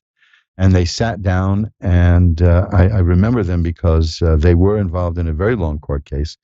And I was able to see how it was going and where it was going. And I also remember because I couldn't stop them, folks. They were throwing money at me. I mean, they were just so thrilled. They just, here, take this, and I finally had to say, stop, please, don't. It's distracting me even. But that's what goes on with the tarot cards. Some people have just a real connection to them, and I was concerned when I started doing this 9 years ago that it may not work through computers and satellites and halfway around the world. I'm talking to people halfway around the world. Our next call is in Australia, and here I am in New York. But it does work. I'm surprised how an ancient technology like tarot cards, flipping the cards there, really still works in the 21st century in the computer age. So let's put them back to work. They're all shuffled up, and let's go to Sultan in Sydney, New South Wales, Australia. Hi, you're on with Reverend Elliot. Hello. Hi, how are you doing? Good, thank you. How are you? I'm doing very well. What can I look at for you? Just general in life, what's going to happen next? I haven't had much luck with anything the last couple of years. Just see if anything's going to go my way. Yes, something that's exactly, I pulled a card while you were talking, and I wanted to ask you about how things have been going, and I'll tell you why. It's the Eight of Cups. The Eight of Cups is a fascinating card. That is a card about a person who is walking away and leaving things in his or her life work out and going somewhere better. A lot of tarot decks show the person walking away, and in the distance there's a castle on a hill, and the implication is that that's where the person's going because it's better. That is a card of a person who sees, like, for instance, a relationship is over and it's time for me to go. That is a card of a person who says, I need to find a better way to make a living. That is a card of a person who says, I've got to dump these bad habits I have because it's not helping me. This is a marvelous card because it shows that the person realizes that things haven't been working too well and is moving away towards something better. So I think the fact that you wanted to look at that and the fact that the card, the Eight of Cups, showed up shows again what I was mentioning earlier, a remarkable connection with the cards. The next card came up earlier. It is the 10 of coins. That is a card. That is the castle on the hill. That is the happy home. That is that is your family and your great grandparents and your great grandchildren and your offspring and your line in your position in the whole line of people. It's heredity. It's getting what you deserve. And the next card is what really fascinates me here, because this is not the card of a person who is going to have troubles. Okay? This is the card of a person who's going to solve problems. It's the magician. The magician is the card of the person who draws power from above, spiritual power, and uses it here on the earthly plane to make things happen. In other words, you're on a really interesting journey. You're going to be, your journey is starting. The journey is to get away from the things that aren't working in your life and find the things that are. And I see by the 10 of coins that you are going to do that. You are going to succeed. And the magician tells me that you have the power. Now, the next card is the judgment card. This came up earlier, too. That shows somebody blowing a horn, and all the dead people are coming up out of the grave. Now, that is not as morbid as it sounds. That means that you're getting what you deserve. There's going to be essentially a new you. You know, this is a marvelous thing. Now, I'm going to end with one card, which is a bit of a warning. It's not a scary warning, you know. It's something to be conscious of. It's the 5 of Cups. Now, we began with the 8 of Cups. The 5 of Cups is in that same continuum. The cups are about the heart and emotions and feelings. The 5 of Cups shows a person looking at 3 cups that are spilled, and they represent disappointment. And the person is looking at those cups, and the person is dwelling on the disappointment. But behind the person are 2 more cups that are full.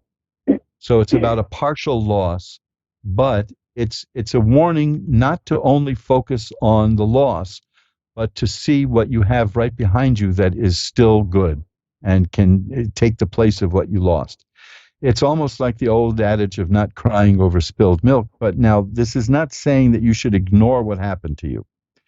This is simply saying that what I'm seeing is right now you're still thinking about the things that went wrong. At some point, you're going to turn around and you're going to see those other 2 full cups. It'll happen when you're ready. It may be happening now because you're making this phone call to me shows that you're ready for change. So the bit of a warning there is not to dwell too much on what didn't go right, but to remember, you know, there's an old joke. There's an old joke about a man sitting on a bus, and he's sitting there saying, "Oh, am I thirsty? Oh, am I thirsty?" And the guy next to him hears this, takes pity, he happens to have a bottle of water, and he gives it to the man and says, "Here, drink the water, drink the water." And the man opens up the bottle, he drinks the water, and he sighs, and then he says, "Boy, was I thirsty. Oh, was I thirsty." He's still dwelling on being thirsty, even though it's gone, even though the thirst was taken care of. And that's all that means is to let go. But you can't tell somebody to let go. You can't tell somebody stop feeling bad about something. When the time comes, you'll do it. So don't beat yourself up if you still find yourself thinking about these things. It's all part of the process. At some point, I give you my word, from this card shows it clear. You are going to turn around and see those other 2 cups, and then you'll know that you're really on the way to getting what you want and improving your life. How's that for a reading? Oh, it looks like we lost our connection, but to Sydney, to Sultan in Sydney in New South Wales, Australia. But you know, if you're listening, still Sydney, remember you can hear the tail end of this at the archive at AskOneRadio.com. It should be there in the next 25 years. I joke because Dave's always very good about. Producer Dave is always good about putting that up almost right away. So anybody listening, anyone who gets a reading and you want to hear it again, just go to the archive and take a look there. So now we're going to go to not New York, but Brooklyn, Ohio. Hi, Wendy. You're on with Reverend Elliot. Hi, how are you? I'm doing well. How are you tonight, Wendy? I'm good. I'm really good. Well, Thanks for asking. good. Well, let's see if we can make that even a little better. What can I look at for you? Surprise me. Okay, I'll surprise you. That's you're. This is my. Something I tell people it's my favorite kind of reading is when I don't know what the person wants. Well, I'm seeing a lot of changes coming in your life. That's the Wheel of Fortune tells me that. The first card though is the Four of Swords, and that's another one of those cards that a lot of new people to tarot think means you're dead. It's not a card of death. It's a card of taking time out. It's a time of resting. It's a time to let things percolate and meditate on things. You just need a break, is what I see. Then the Wheel of Fortune comes, which tells me that things in your life are changing. The real question people have for that is changing for the better or worse, and I'm not getting a clear answer to that other than your past is going to start playing an important role in your life now. The Six of Cups is a card about memory, about sometimes it even means somebody that you knew years ago is going to come back into your life. But it's a card of childhood memories, mostly adolescent, teen, childhood, and something relating to something you always wanted to do. Perhaps is going to come back into your life, or a person will literally come back into your life. The Seven of Rods is next, and that is a good card because that is a card of action. That is a card of a person who can sweep away all obstacles. It shows a person who has got six people coming at that person with each with a stick, but you're on higher ground and you're holding your stick horizontally, and you can just swing that stick and knock them all out of the way. So that is a person who knows how to overcome obstacles, and that's you. The Four of Coins tells me that this is good. I'm glad because I wish I was more like that. The Four of Coins tells me that this is a period where you have to be very careful with money, and you are marshaling your resources carefully, and you're not being wasteful. The Sun is the card I'm going to leave you with. The next card here is the Sun because that is about healing and growth, and happiness and health, and all the wonderful things that come from the Sun. This started out with you taking some time out to try to figure out where to go, and what to do. And you're going to find, now the Wheel of Fortune follows that, which tells me that you are going to use this time to figure out some way to do something new in your life. And you're going to go back to some basics. You're going to go back to certain goals and ideals, if not to literally people you knew years ago. There won't be any obstacles in your way. That's the Seven of Rods. The Four of Coins tells me that you're going to be very good with your resources. You're really going to make whatever resources you have work to the limit. And the Sun is about success and health and healing and growth. So I think you're in for a splendid ride, and you're making it happen. You're going to be doing this yourself. Like I said, you're a can-do kind of person, and you're going to show that to the world. I pulled one more card. I couldn't help it. I know I wanted to leave with the Sun. But it's the Six of Rods, and the Six of Rods is not just about success, but triumph. I mean, you're going to be recognized for your successes. You're going to change your life, and you're going to start living the life the way you've always wanted to do it. That's the feeling I get from that reading. Is that something in keeping with what's going on in your life now? That is exactly what's going on in my life right now. Wow. Actually, I have no idea how the cards do it, and one of the things and this is going to be one of my top hints for being a tarot reader, never think that you're doing it. It's more the person you're reading for who's doing it. In a way, even though we're miles apart, you're controlling these cards, and I'm simply doing the manual labor. It's an awesome feeling. And it's a humbling one. It's not a feeling of power, it's a humbling one that I can do this and interpret these and see what's going on in somebody's life and verify it, because we're not sure when things are happening. We're not sure, is this really happening? Oh, it's really happening because I'm currently getting a divorce. I moved from Illinois to Ohio. I started a new job, a whole new life. Wow. After I left an abusive husband, and I've been picking up the pieces ever since. Well, congratulations. I mean, I know it's very difficult to leave an abusive relationship. And you know what I'm going to do? I'm going to have the universe give you some applause here. Because that is one of the hardest things to do. There was a wise old man. There was a wise old man one time I knew, and he was a writer and a comedian, and he went by the weird name of Uncle Dirty, which he was a little raunchy from time to time. He was the inspiration behind George Carlin. Uncle Dirty was, and he was a marvelous man. And he passed away a couple of years ago, but he was cool with it. I mean, it was just he knew he was going, and he was in his 80s, and he was comfortable. And he did a 3-hour radio interview on the local Pacifica station about just saying goodbye. And it was a marvelous experience. Well, he asked a very fundamental question about why some people stay in bad relationships. And he came to the conclusion that there are many people who would rather be miserable than be lonely. And that is such a bolt of lightning moment, and there comes a time when we just have to go. We just have to leave. And I'm very familiar with that. I had a marriage once. The best thing about it was the divorce. So,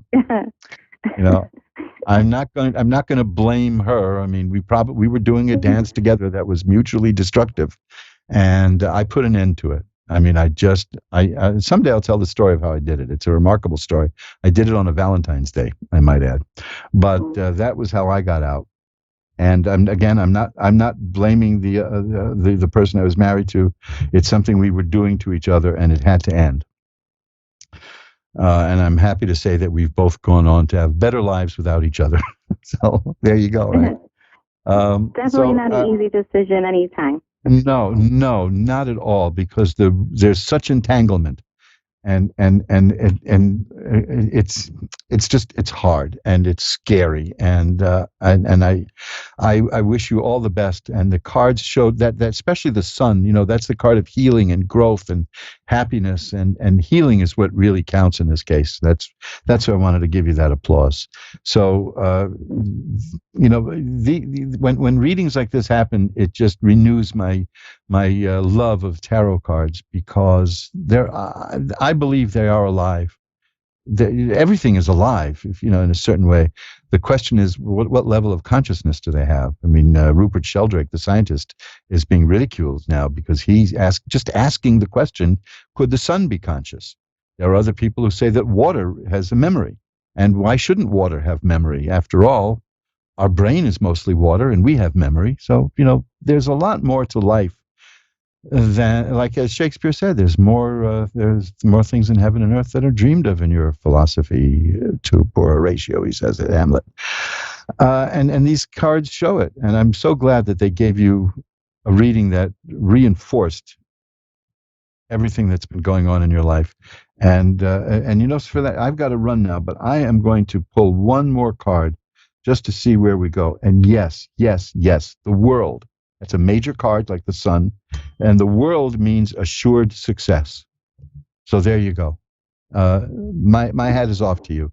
I'm so happy to have spoken to you. You made all the callers have been marvelous, but for you to be the last caller and end the show on such a positive, upbeat note, I love it. So thank you very much for calling, and the best of luck. Thank you for reading me. My pleasure, truly my pleasure. Bye bye now. Thank you. And that's it, folks. We've come to the end of show number 297. Now, I mentioned last week that 297 is a very important number to me, and I'm not going to tell you why, because we don't have that much time. But I will tell you this, that the number, if you're into numerology, 297 adds up to 18. 9 plus 2 plus 7, right? 18, and that, of course, adds back up to 9. When you have 9s in there, numbers get freaky. 18 in the Jewish religion means life, to life, l'chaim. 18 is a very important number. That's why you'll see if there are Jewish organizations raising money, sometimes they'll ask you for $18, because that number symbolizes life. And this is show 297. And I opened up by saying, I'm alive. I came very close to slipping away. And it is a nasty disease, but the good news is that it's getting less and less strong. The New York Times seems vexed, writing articles. They seem a little upset that the death rate is declining. So, guys, please, that's the way of the world. That's the way of life. That's the way of diseases. They fade. And we're still here, folks, and that is why I want to give us a price break on my readings, because I know that there are a lot of people now. These are excruciatingly uncertain times. These are horrible times. These are just really bad times right now. We're entering a state of unemployment that is equal to the Great Depression. I know I was listening to a radio commentator years ago, and she said, why do they call it the Great Depression? What was so great about it? See, the word great has lost its meaning, which it means large. It means like when people would say, we refer to America as this great nation of ours, what they meant was huge. They meant huge nation. But, people think great means it's been used, well, boy, that's great. That's just great. That is so great, but people don't understand that great meant excruciatingly large, and that's what we had with the Great Depression, and we're coming into that now, and that's unsettling. And a lot of people are turning to psychics and tarot readers. The news reports that calls to psychics are up 140%. So with volume like that, I think it's incumbent upon we in the profession to give back. And I am cutting my prices. I said, 10% is where we'll start. You know what I mean? If you want, if you're really up against it, I never let money get in the way of a reading. And I would love to do a private reading for you, and you can hear me do exactly what you've heard me do tonight for people. In just a couple of minutes, we can spend time together. We can spend 15 minutes to an hour or more if you need it. We agree on a price at the beginning. And if the reading goes any longer, it doesn't cost any extra. That would be my choice, to have the reading go longer, because it's life. It's about life and being here. And folks, we're all in it together. And I don't know if you believe in reincarnation, but there's a song that says, hey, we're riding on a one-way ticket, enjoy every mile. I have a page on immortality at magic-works.com. There's a great joke in there by Ronnie Shakes, who was a wonderful comedian who passed away all too soon. And he said, I just blew $5,000 on a reincarnation seminar. I figured, what the heck, you only live once. There you go. That's the way to do it.